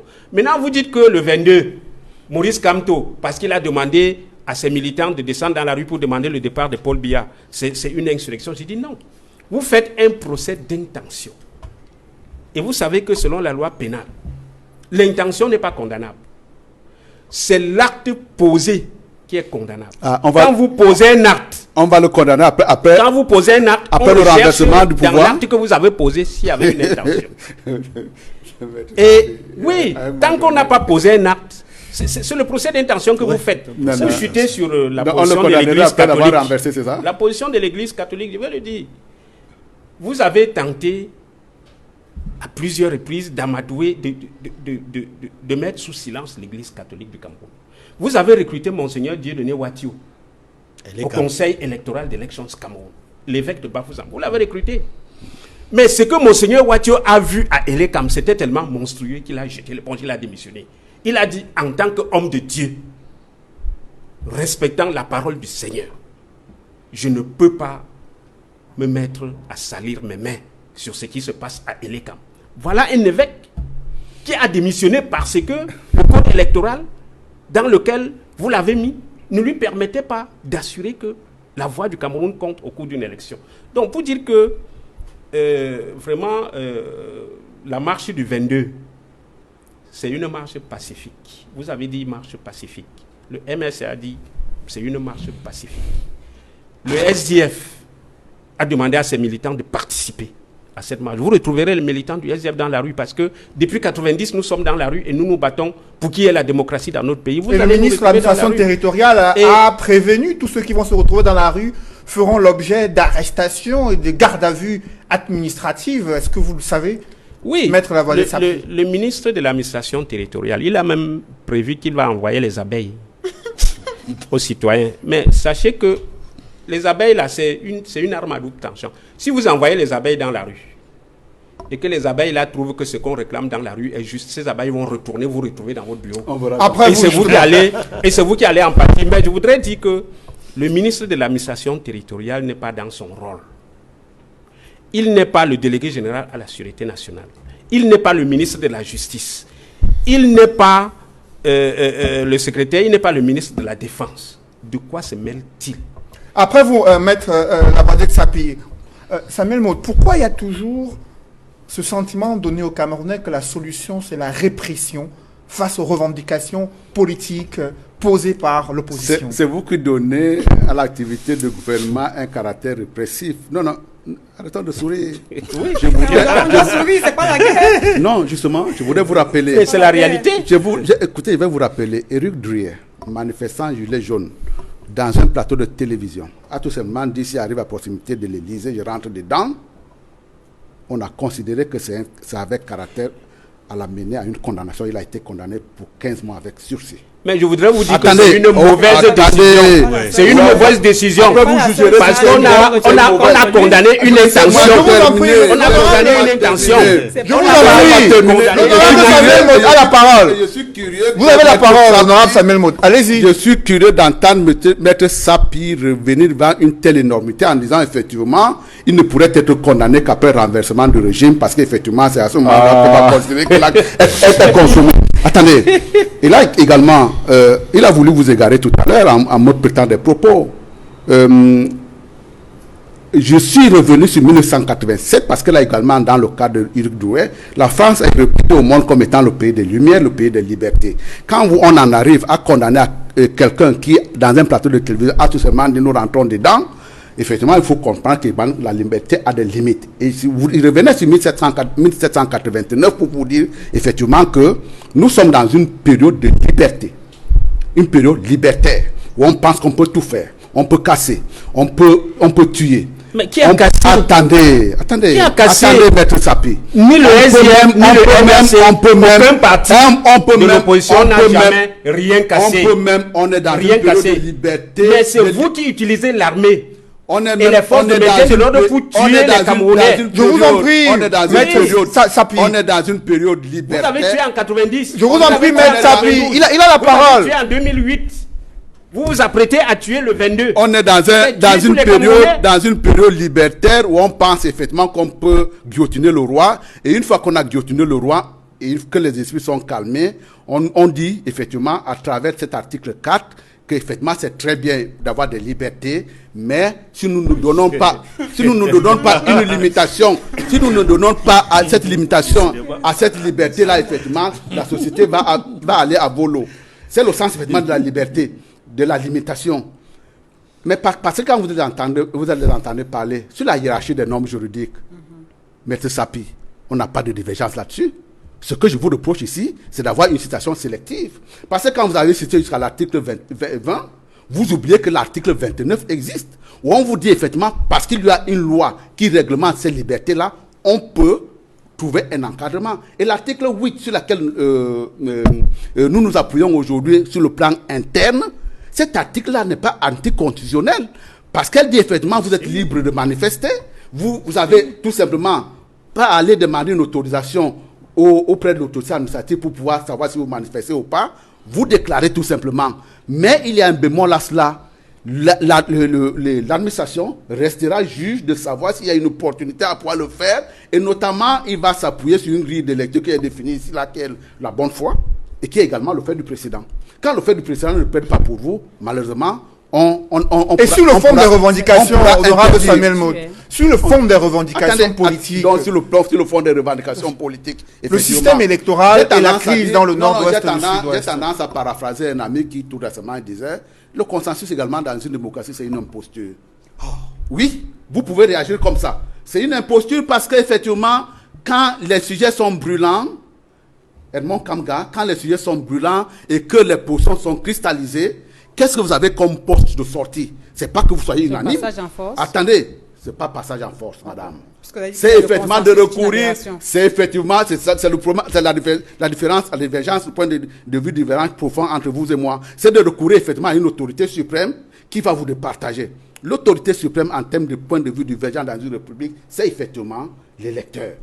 Parce que quand vous pensez que vous allez partir dans un endroit où vous allez avoir un consensus, le consensus, au-delà des problèmes d'imposture qui vous a fait hurler tout à l'heure, il est difficile dans une société où les intérêts sont divergents, les positions sont divergentes, les idéologies ne collent pas.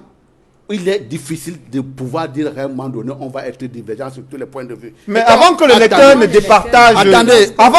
départage, il y a les règles du jeu démocratique qui doivent faire l'objet d'un consensus. Et ça me permet d'ailleurs, non, attendez. Sauf si vous estimez que la démarche n'est pas démocratique. S'il y avait moyen à trouver consensus, je crois qu'on l'aurait trouvé un peu plus tôt. Vous voyez très bien que ces points de... Le n'a rien fait pour chercher le consensus. Oui. Vous voyez très bien que pour ces points de consensus, mais également, soyons républicains sur le plateau. Quand je les entends parler des points du nord et sur le sud-ouest, il n'y a pas à prendre des armes parce qu'on a des sujets de divergence à un moment donné. Or, quand vous l'entendez, il faut que le gouvernement négocie. On n'a pas à négocier. On n'a pas à faire ceci ou cela. Effectivement, dans le cadre, effectivement, il y a eu de même des négociations, mais c'est les règles de droit, c'est les règles républicaines qui doivent conditionner notre action au quotidien. Et quand on dit effectivement, il y a des gens qui disent dans un sens, on a besoin pour pouvoir mieux se développer d'un État fédéré, c'est leur point de vue.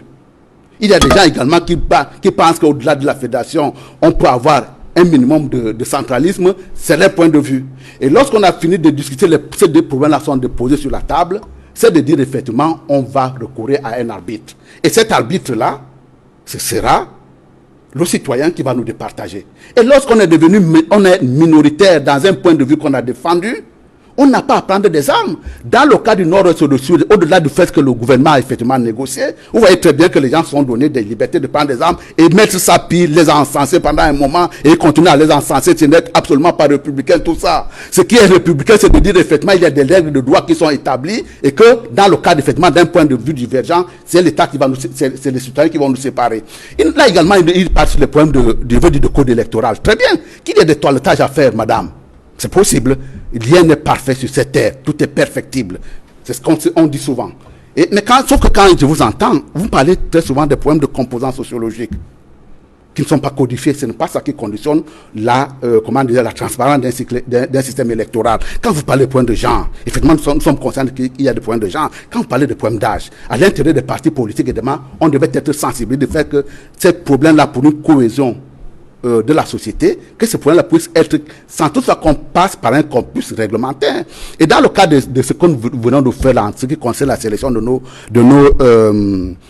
représentants pour l'élection qui arrive régionale, on a insisté en interne en disant que nous vous donnons dans toutes les délégations régionales un certain nombre de quotas à respecter pour pouvoir mieux intégrer les femmes, pour pouvoir mieux intégrer les jeunes. Mais et ce n'est pas nécessairement... Attendez. Respecter la loi. On a ratifié le protocole de Maputo. C'est 50-50. Ça, c'est la règle. C'est parce que ce texte est ratifié par le Cameroun, n'est-ce pas? Qui fait 50-50? Il y a une indication. Ça veut dire que ça ne devrait pas retourner à la bonne volonté des partis politiques. Si ce n'est que sur cette question.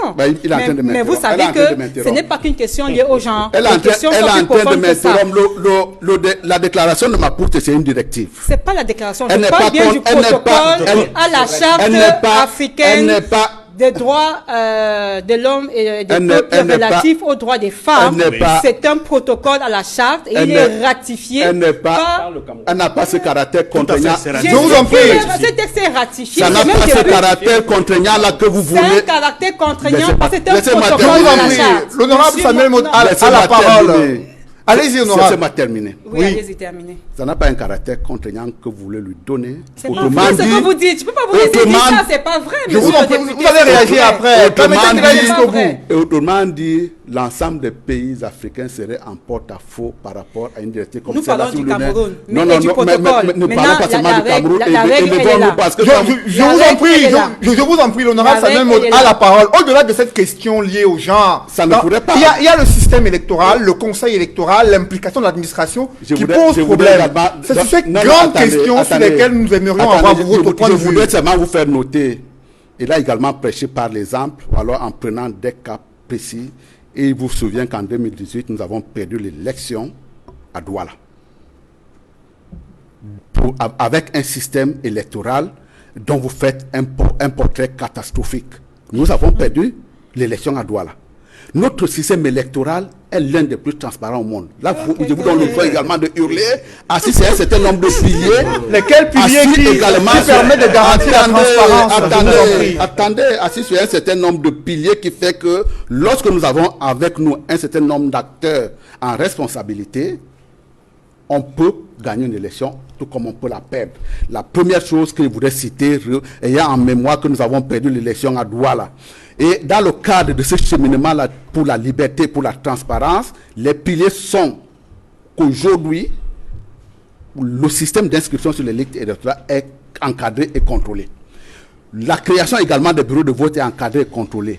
Et un élément central de ce pilier-là, de la transparence, c'est qu'on autorise l'ensemble des parties prenantes à ce système électoral-là d'être là pour pouvoir surveiller le processus électoral et éviter l'ensemble des sorties désastreuses que nous avons constatées, à pouvoir dire j'ai gagné sans toutefois avoir un seul PV.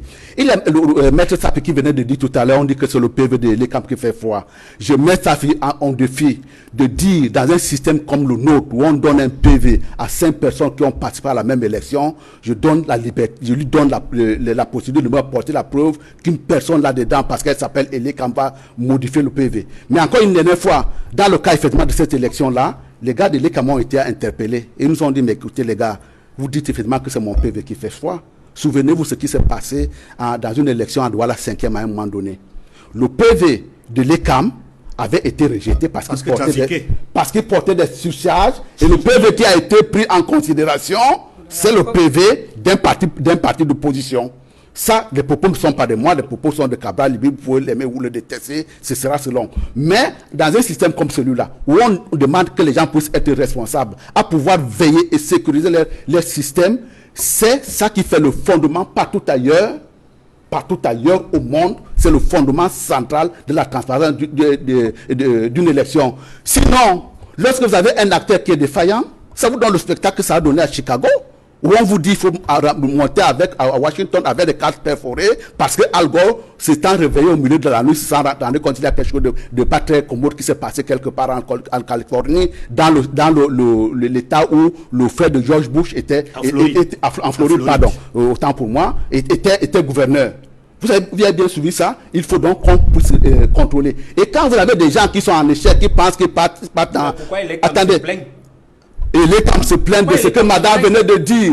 Problème de genre, problème de composition sociologique, on pourra faire des efforts. Pas pour des problèmes de transparence. Quand vous voyez effectivement dans ce qui s'est passé au sortir de cette élection de 2018, ce qui se passe est tout à fait ubuesque. Ce qui se passe au Conseil constitutionnel, où vous avez des gens qui débarquent là et qui commencent à demander des PV qui sont censés détenir.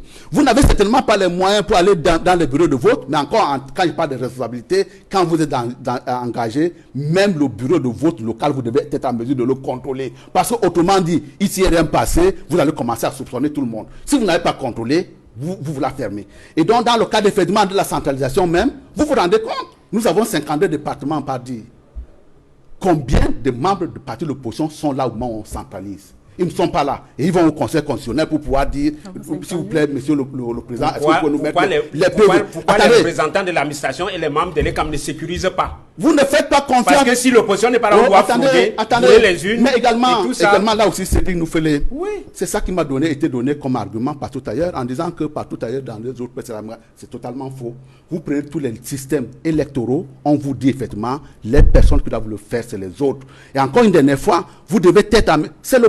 C'est la vie même de la société qui est ainsi faite. Vous êtes en conflit avec quelqu'un, vous devez être en mesure de contrôler. Vous êtes des protagonistes, vous ne pouvez pas vous décharger à une tierce personne à qui, par ailleurs, vous n'avez aucun brin de confiance. Quand vous parlez de cette administration-là, c'est là que vous lui parlez tout le temps. Comment est-ce que vous pouvez dire, nous allons en faire des garants du contrôle ou de la sécurisation ou de la fiabilité, de la transparence. Donc, en clair, honorable Samuel Mout, vous n'êtes pas favorable à ce qu'on révise le système électoral pour améliorer les règles du jeu démocratique? Attendez, on améliorera, écoutez-moi très bien, on améliorera si on veut, mais je vous dis, tant qu'il n'y aura pas des gens en responsabilité qui seront là pour pouvoir sécuriser le système électoral, il y aura toujours ce genre de récrimination. Attendez, écoutez-moi bien, voilà une lumière qui me sort, je crois qu'il me l'a sorti tout à l'heure, bulletin unique. Vous connaissez le Cameroun profond? Droits fondamentaux. J'ai le droit d'être éligible et électeur. Vous n'avez pas le droit de me l'enlever. Ma grand-mère, qui ne sait pas tenir un crayon, vous lui obligez de lui dire, là, je vais cocher telle personne. Et pour pouvoir le faire, il faudrait dire... Justement, mais ça peut se gérer. Attendez. Je vous en prie, permettez-moi de réagir. Un système comme celui-là... Oui, j'ai compris. Cyril Roland Béchon, justement, sur cette question. Un système comme celui-là aura pour conséquence... Un système comme celui-là aura pour conséquence d'enlever des droits fondamentaux à un certain nombre de citoyens. D'accord, c'est compris. Cyril Roland Béchon, sur cette question relative au système électoral qui divise les partis politiques, vous avez suivi le SDF qui a posé un certain nombre de revendications et le RDPC qui estime que ce n'est pas la priorité au regard des enjeux qui cristallisent l'intérêt des Camerounais. Qu'est-ce que vous en pensez? Quel est votre regard sur cette position? Ça ne divise pas les partis politiques, ça divise la société camerounaise. Parce que sur cette question, ce n'est pas une question des partis politiques. Ouais. C'est une question qui relève de la société camerounaise tout entière, de la nation, si on peut dire ainsi. Parce que ce que le RDPC est en train de faire, c'est carrément refuser ce que pensent toutes les autres composantes de la société. Je vous ai dit tantôt que l'évêque, l'Église catholique ne commence pas à s'intéresser sur le droit aujourd'hui. Moi, je ne sais pas quel est ce levé, des choses que les gens ont passé. Quand il y a Facebook maintenant, là, bon, voilà, tout le monde se croit donner des leçons aux autres. Ça a toujours été une préoccupation pour l'Église catholique. Et le service national de justice et paix, avec lequel je collabore tous les jours, c'est toujours un point central de son boulot. Depuis 2000. Parce que je crois que ce service est mis en place depuis les années 2000. Au Cameroun. Moins 20 ans. Donc, ce n'est pas un problème des partis politiques, c'est un problème de la société camerounaise. Et je ne comprends pas pourquoi le RDPC s'entête, n'est-ce pas? C'est justement là où nous parlons de dérives autoritaires et de dictature. Parce que quand on se retrouve dans un système où il y a un seul acteur, parce qu'il est en position dominante, refuse d'écouter les autres, c'est pour ça qu'on parle de dérive. Je veux dire à monsieur le député que ce n'est pas que la question du genre et de composante sociologique. Il y a même la question du contentieux préélectoral qui est géré par le Conseil électoral qui a posé un problème grave en 2013. Maintenant, pour revenir... Je vous en prie, permettez qu'elle aille jusqu'au bout. Ne me faites pas perdre le fil de ce que j'ai à dire parce que je vais revenir sur le protocole de Maputo. Si vraiment... à l'Assemblée nationale, vous dites que ce protocole-là n'est pas contraignant, moi j'ai des problèmes. Parce que le Cameroun a même commencé l'internalisation de ce protocole à travers le programme, la politique nationale genre, cette politique s'inscrivait dans le 30% pour dire, bon, on va aller de manière progressive, mais pour l'instant, fixons le cap de 30% des Tout à femmes dans les instances politiques. Mais c'est écrit dans la politique nationale du Cameroun. Oui, oui. Je suis surprise que M. Moto aujourd'hui veut nous balader à gauche et à droite. Mais on voit bien que les mesures positives maintenant ne sont pas prises sur le terrain pour que ces dispositions-là soient effectives. Maintenant, l'autre clarification que je voudrais apporter sur la liberté publique. D'ailleurs, parce que je travaille quand même sur le droit international des droits de l'homme, je partage l'avis de M. Motte. Les libertés fondamentales peuvent être restreintes. Mais ça c'est... Non, on n'est pas faisant de bois. Moi, je suis expert en droit de l'homme, j'aime dire les vérités telles qu'elles sont. Elles peuvent être restreintes, mais dans le cadre prévu par la loi. Et la loi au Cameroun prévoit l'ordre public, les bonnes mœurs. Ça ne prévoit pas ce que dit M. Motu, la bonne foi, les précédents ou les antécédents. C'est qu'il a cité. C'est deux mondes différents. Donc, il faut qu'on dise les choses telles qu'elles sont. Et maintenant, revient à la loi nationale de définir qu'est-ce qu'elle entend par ordre public et bonnes mœurs. Et c'est là où, au Cameroun, on a un problème. Lorsque ces deux dispositions, ou ces deux expressions n'ont pas été clarifiées, mais l'autorité administrative juge même la menace. C'est-à-dire qu'il vous dit que vous menacez de troubler. C'est-à-dire qu'il n'a même pas vu le trouble, mais il voit que ton travail va menacer. Non, mais ça veut dire que ce sont des conjectures qui sont inacceptables. C'est de ça qu'il s'agit. Votre question était sur quoi encore? Je l'ai perdu parce que j'avais des... Sur la notion relative à ce système électoral et la position à la fois des partis politiques qui se déchirent autour du système électoral. Que faut-il faire au moment où le parti au pouvoir et le gouvernement estiment que ce n'est pas la priorité et que dans l'opposition, il y a le SDF, le MRC qui montent au créneau pour demander cette modification du système électoral? Non, cette modification, elle est indispensable. C'est vrai qu'actuellement, on a complètement fini un processus qui, avec la convocation du corps électoral pour les régionales, mais on ne peut pas nier que ce qui est là n'est pas un processus qui est accepté, qui est partagé. Il faut que tous les acteurs, et particulièrement le RDPC, parce que c'est là où le problème, tous les acteurs sont d'accord là-dessus, il faut pourtant qu'on aille vers un dialogue, n'est-ce pas, qui viserait la modification du code électoral, système électoral. Je suis encore une fois de plus désolée quand M. Maud me dit que le consensus est impossible. Mais il y a tellement des écrits sur la transparence. Ça vous paraît naturel, pas moi. Ça me paraît... ça vous paraît naturel, le consensus? Je manque le mot, ça me paraît terrible de dire que c'est impossible. Mais je dis ceci, il y a des écrits vraiment diffus, tellement, il y en a tellement sur les garanties de transparence, sur les garanties de justesse, sur les garanties de liberté d'un processus électoral que... il me semble aberrant de dire que c'est impossible parce qu'il y a des points clés où on peut avoir dans ce débat, messieurs, mesdames, dans ce débat, le roi Sokudju, le roi des Bamenju, s'est invité à travers une tribune rendue publique ce dimanche.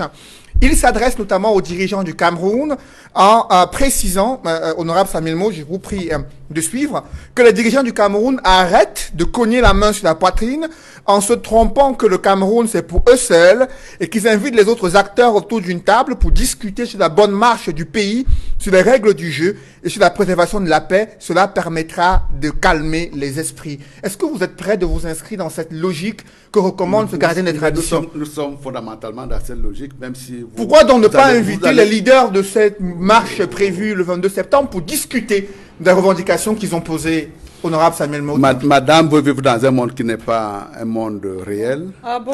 Moi, je vous en prie, vous avez la parole, honorable Samuel Maud. Moi, je veux être quelqu'un milité par quelqu'un qui est concret, assis sur la réalité du quotidien, qui admet que Edmond Kangoumbag et moi, de temps en temps, on peut s'entendre. Mais qu'il peut également, il peut avoir des divergences. Non, mais avec vous, bien entendu, madame. De temps en temps, qu'on puisse s'entendre et qu'on ait par ailleurs aussi des points de divergence qui demandent un arbitre. Et dans le cas, effectivement, ce que vous dites, madame, c'est ce que j'appelle souvent le champ des possibilités. C'est-à-dire que vous pensez qu'on peut faire telle ou telle chose de cette façon. Je peux également penser qu'on peut faire son contraire.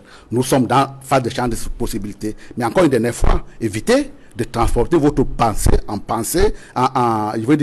science infuse. Comment on fait donc pour désamorcer la... Je vous en prie, avançons honorable. Comment on fait pour désamorcer les tensions politiques observées au Cameroun avec d'un côté l'opposition qui demande à ce qu'il y ait une révision du système électoral et une résolution pacifique de la crise anglophone et le gouvernement de l'autre. Comment on fait aujourd'hui pour désamorcer cette tension? Arrêtons de penser que lorsqu'on a déclamé quelque chose, c'est une vérité révélée. La réalité voudrait effectivement, c'est dire nous fêler, que l'on se donne un certain nombre de lois et de règlements que nous faisons obligation de respecter pour le bien de tout le monde. Et encore une dernière fois, la société elle fonctionne comme ça. On n'est pas majoritaire pour toute la vie. Mais de même qu'on ne peut pas être, on peut envisager qu'on ne puisse pas être minoritaire pour toute la vie. Mais à partir du moment où on dit que finalement la loi républicaine qui nous sépare, qui nous départage dans la prise de position, la prise de décision à un moment donné est la loi majoritaire, on se fera violence de la respecter en pensant qu'un jour on deviendra soi-même majoritaire pour pouvoir faire partager sa science. L'environnement dans lequel on voudrait nous inscrire là, effectivement, c'est celui de dire qu'à un moment donné, on va palabrer pendant 365 jours et on va constater au 366e jour qu'on est finalement, on s'est finalement pas entendu. Justement. Et on aura perdu du temps pour cela. C'est comme si pour cette raison-là que ce soit sur l'ensemble de ce que vous soulignez là en disant qu'effectivement il y a des points de vue divergents sur ce qu'on peut entendre comme étant transparent dans le système électoral, que ce soit sur les points qui se posent au nord et au sud-ouest, c'est tout simplement un point de majorité à un moment donné. La seule chose que l'on doit demander aux gens aujourd'hui qui nous contestent un certain nombre de positions que nous prenons, c'est de dire effectivement qu'il faut travailler à l'intérieur du corps social. C'est la seule solution. Après, de telle manière à ce que demain ils puissent devenir majoritaires. Permettez que d'autres réagissent, je vous en prie, permettez que d'autres réagissent. Avec vous, maître Lavoisier de Sapi, lorsque le roi des Bamenju, Sa Majesté Sékou Jean Ramos, s'exprime, interpellant le gouvernement sur le fait qu'il doit arrêter de cogner la main sur la poitrine en se trompant que le Cameroun leur appartient à eux tout seuls, qu'il faut inviter les autres acteurs politiques sur la table pour discuter de la bonne marche du pays, cela va calmer les esprits. Que pensez-vous d'une telle proposition qui vient d'être faite? Oui, le chef Bamenju est très éclairé. C'est d'ailleurs un patriarche que dans le SDF nous admirons beaucoup, de par la clairvoyance de ses positions et sa neutralité par rapport aux analyses politiques sur les événements qui se posent dans notre pays. Donc, l'appel que le chef Bamenju vient de faire rejoint l'appel que le SDF fait depuis 1997. Nous avons demandé, le comité exécutif national du SDF avait demandé à M. Paul Biya de convoquer une conférence constitutionnelle. Conférence constitutionnelle au cours de laquelle on doit s'entendre sur une nouvelle constitution de notre pays. Laquelle nouvelle constitution définit clairement la forme de l'État. Ça règle le problème anglophone, ça règle la question de fédéralisme, etc. Laquelle nouvelle constitution doit mettre sur pied des institutions crédibles pour faire fonctionner la démocratie au Cameroun. Ça règle le problème du code électoral, ça règle le problème de la déclaration des biens, ça règle le problème de l'indépendance de la justice, ça règle beaucoup de problèmes. Cette conférence constitutionnelle, depuis que le SDF l'a réclamée, on ne l'a jamais tenue. Et l'appel du chef Sékou, quand il dit que le RDPC doit cesser de se taper la poitrine. Il n'a pas dit ça. Les dirigeants politiques. C'est vous qui dirigez. C'est vous qui dirigez. Non. C'est vous. Un président de parti, c'est un dirigeant politique. C'est vous qui dirigez. Parce que pour ce dont nous venons de parler aujourd'hui, cette déclaration, la main sur la poitrine aujourd'hui en disant que vous allez voir ce que vous allez voir, c'est l'OMLC qui tape la main sur la poitrine. Cette déclaration, le chef l'a fait après un constat. Le RDPC a institué des méthodes pour se perpétuer au pouvoir. La première méthode, c'est le tribalisme. Il s'agit de permettre à ce que les Camerounais se cognent les têtes des uns des autres. Quand vous êtes un Bamléké, si vous ne soutenez pas Paul Biya, vous n'êtes pas Camerounais. On vous taxe de tribaliste. Quand vous êtes un Bamléké qui soutient Paul Biya, on ne dit plus rien, vous n'êtes pas tribaliste. Et je voudrais dire que à Bafoussam, par exemple, dans la région de l'Ouest, nous avons les ressortissants de l'Est, du centre, du sud, du littoral, du nord, qui vivent à l'Ouest en harmonie avec tous les autres citoyens. Qu'est-ce que vous voulez démontrer là? Mais vous avez mis dans la tête de certains... Écoutez, vous avez mis dans la tête de certains citoyens que le pouvoir là, les Bamlékés veulent arracher le pouvoir de Betty. Vous avez mis ça, vous avez fait ressortir ce point de vue-là pour faire croire que dans ce pays, et d'ailleurs Amadou Ali l'a dit, je cite un du RDPC qui a dit que les Bamileke ne prendront jamais le pouvoir dans ce pays. Mais le chef de l'État du Cameroun, Maître Lavoisier Tchapi, le président de la République, a toujours dénoncé et condamné le tribalisme à travers de multiples sorties médiatiques. Il y a même une loi pour criminaliser le tribalisme qui a été mise en place. Est-ce que cela ne montre pas que le gouvernement veut se mettre au-dessus de ces replis identitaires observés sur la scène médiatique et politique? Oui, il y a des lois. On n'en disconvient pas. Il y a une disposition pénale qui réprime le tribalisme. Mais dans les faits, qu'est-ce que le gouvernement fait pour assurer l'intégration nationale dans ce pays? Qu'est-ce que le gouvernement fait? Il vous souvient, honorable Maud, que en 1990, quand on a lancé le SDF, vous avez taxé les anglophones de Biafrais. Vous avez dit que l'hymne du Nigeria a été chanté à Bamenda. Ça, c'est le RDPC qui l'a dit. Donc, voilà, le tribalisme, vous le transformez en méthode de gouvernement. L'autre méthode que vous appliquez et qui vous permet de perpétuer votre domination sur le peuple camerounais en le paupérisant, c'est l'achat de conscience.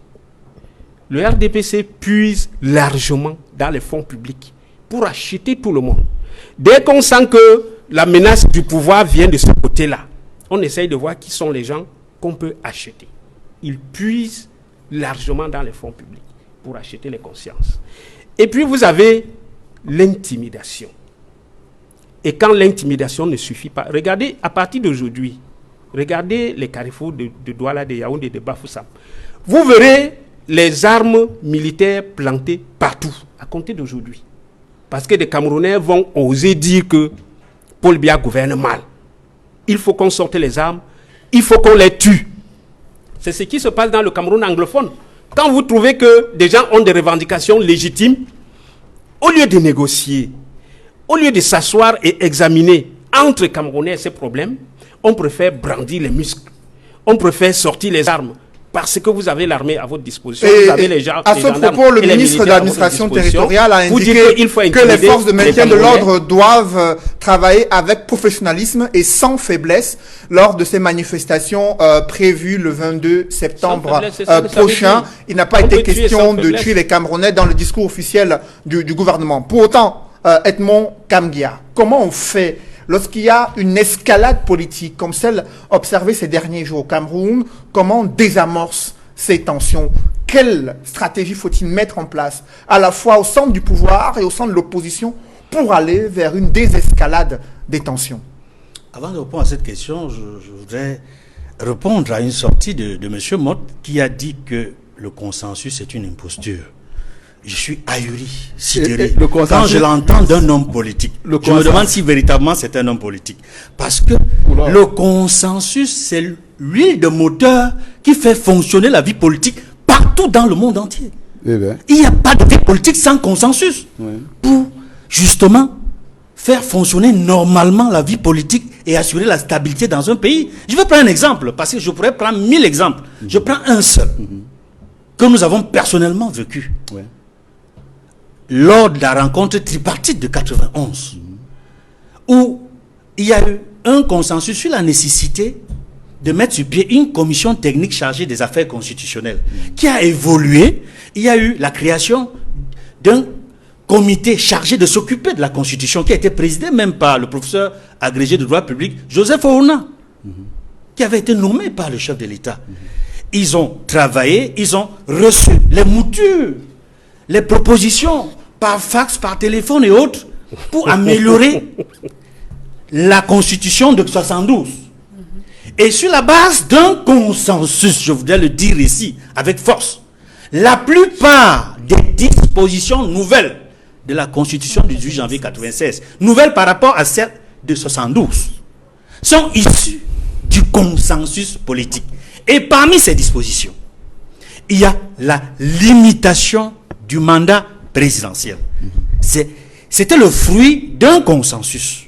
Certains le voulaient à 5 ans, renouvelable une fois, d'autres, et le consensus est allé à 7 ans, renouvelable une seule fois.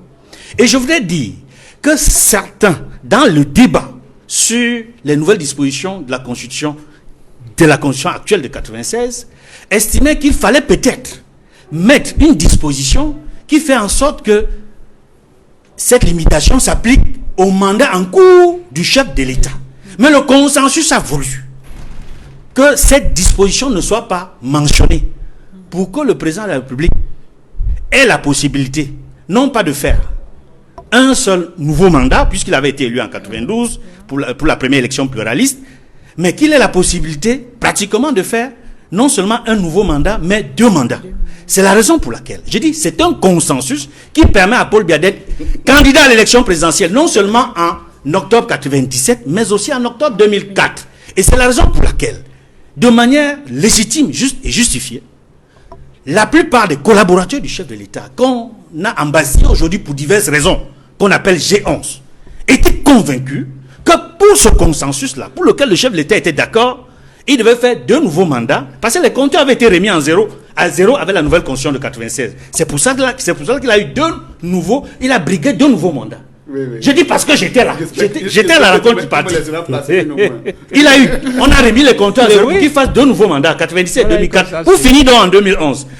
Et curieusement, le chef de l'État lui-même, en 2008, il est venu déverrouiller, violer un consensus politique. Je comprends pourquoi vous parlez d'imposture. Parce que dans votre propre camp, vous ne respectez pas les consensus. Monsieur Mott, une vie politique normale fonctionne avec le consensus. Et les grandes décisions nationales comme internationales fonctionnent grâce au consensus. Je suis très surpris. Je n'ai cité qu'une seule disposition. Parce qu'il y en a plusieurs que je pourrais citer ici, dans l'actuelle constitution, qui sont le fruit d'un consensus politique, monsieur Mott. Retirez votre mot d'imposture. Si vous êtes un homme politique, monsieur Mott. Bien. Si vous êtes une instance... Je vous en prie, allez-y, en un mot. Hein. Si vous êtes... Non, pas en un mot. Si vous êtes une instance pour pouvoir savoir si je suis un homme politique ou m'enlever ce titre-là, non politique, je vous laisse le soin. Mais écoutez-moi très bien, je ne concède pas que de temps en temps, dans un environnement politique républicain, que l'on peut s'asseoir de temps en temps pour pouvoir discuter de tel ou tel sujet. La notion de consensus me reste à définir. À l'intérieur d'une discussion, il y a une pensée dominante qui peut regrouper les forces de diverses origines. Il peut avoir un courant de pensée dominant, mais effectivement, ce n'est jamais l'unanimité quand on fait une prise de décision comme celle-là. La preuve, c'est que dans son propre propos, il dit il y a un certain nombre de personnes qui pensaient ça, mais dans le consensus, on a décidé de ceci. Mais oui, c'est ce qui a été adopté.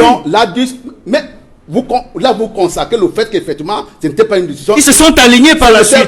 Ils se sont alignés par la suite. C'est ce que vous dit Edmond Kanga, qu'à l'intérieur d'une république, effectivement, à un moment donné, il y a un courant de pensée dominant qui peut traverser le corps social, mais à partir du moment où il est majoritaire, effectivement, les autres devront s'aligner. C'est là également, c'est dans le cas, c'est la fonction première, c'est la règle de base d'une démocratie qui consiste à dire à un moment donné qu'il y a des gens qui peuvent penser que dans un environnement comme le nôtre, on doit être fédéré, et d'autres qui pensent qu'effectivement ils ont besoin d'un État chagopin. À ce moment-là, une fois que la décision est terminée, soit peut-être dans le cadre d'une campagne électorale, on décidera, et c'est le courant de pensée au-delà de ce débat, au-delà de ce débat sur les concepts liés au consensus politique, messieurs, le sujet, alors, justement, au-delà de ces questions de débat, comment donc, honorable Samuel Mott et Edmond Kanga, comment on parvient donc à un consensus pour éviter l'escalade politique au Cameroun? Comment on parvient à ce consensus? On revient dans le débat. Je vous en prie.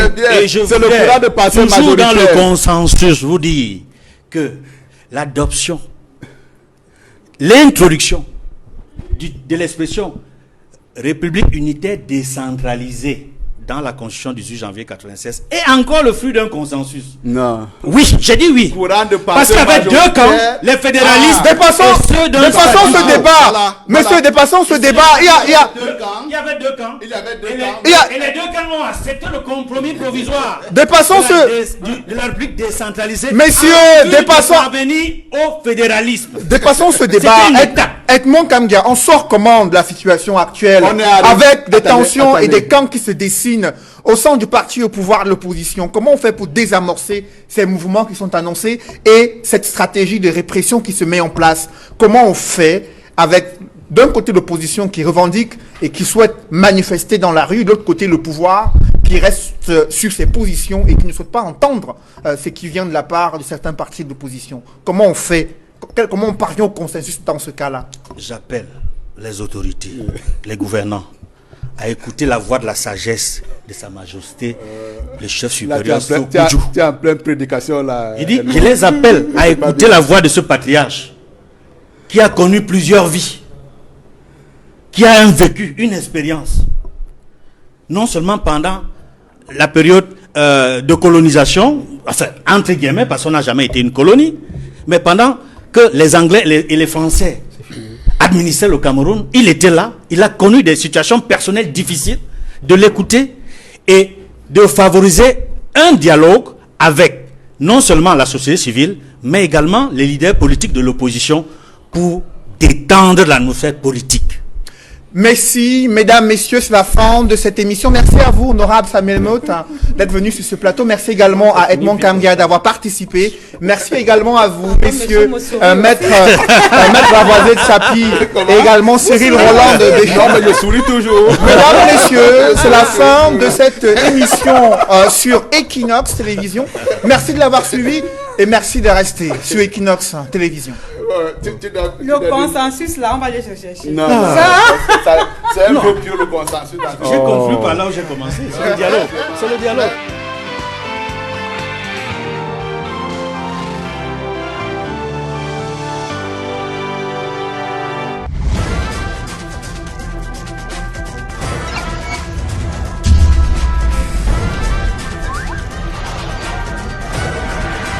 Equinox Télévision, au-delà de l'image, nous rendons compte.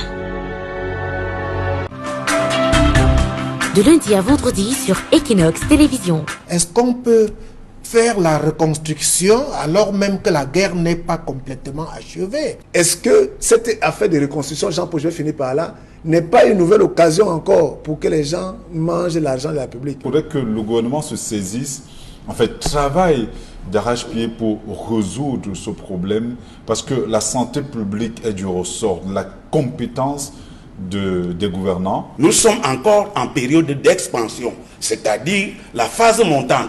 Nous n'avons pas encore atteint le pic. Il faut que cette famille se ressaisisse, il faut qu'elle fasse tout pour étaler le moins possible la dépouille de ce grand homme sur la place publique. Aujourd'hui, il y a comme une récurrence du discours de l'équilibre, de la cohésion sociale, du vivre ensemble, etc. Le vivre ensemble passe aussi et surtout par l'intégration de tous les fils et filles qui ont l'expertise et le profil. De lundi à vendredi sur Equinox Télévision. 10-12, le Zénith, le talk show qui traite des sujets qui font l'actualité au Cameroun et dans le monde. La BISEC, hier, on n'en parle plus. Ils prennent l'argent des Camerounais, ils apportent. La SCB prennent l'argent, ils apportent et on vient coffrer les Camerounais. L'histoire du jour. Elle n'arrive pas à trouver un homme avec qui elle entrevoit sa vie dans le futur. La colère. Je m'interroge ce jour sur la question du greffe et celle des détournements des émoluments dans les milieux de la justice au Cameroun. La revue des réseaux sociaux. Les enseignants sont-ils devenus aussi ridicules dans notre univers? L'interpellation à analyser et comprendre. Mon idée personnelle, c'est que la guerre qui se passe au sud-ouest et au nord-ouest cesse. Retrouvez autour de Michel Ngatiou, Bombom Bengan, Dominique Audrey Oyengelek, Karine Sontia et Charles Amel Mbachou dans 10-12 le Zénith de lundi à vendredi sur Equinox Télévision et les médias sociaux. If you suspect you may have a coronavirus infection, please call your healthcare provider in advance and let them know you are coming. This can help them be prepared. WHO recommends preventive measures to reduce your risk.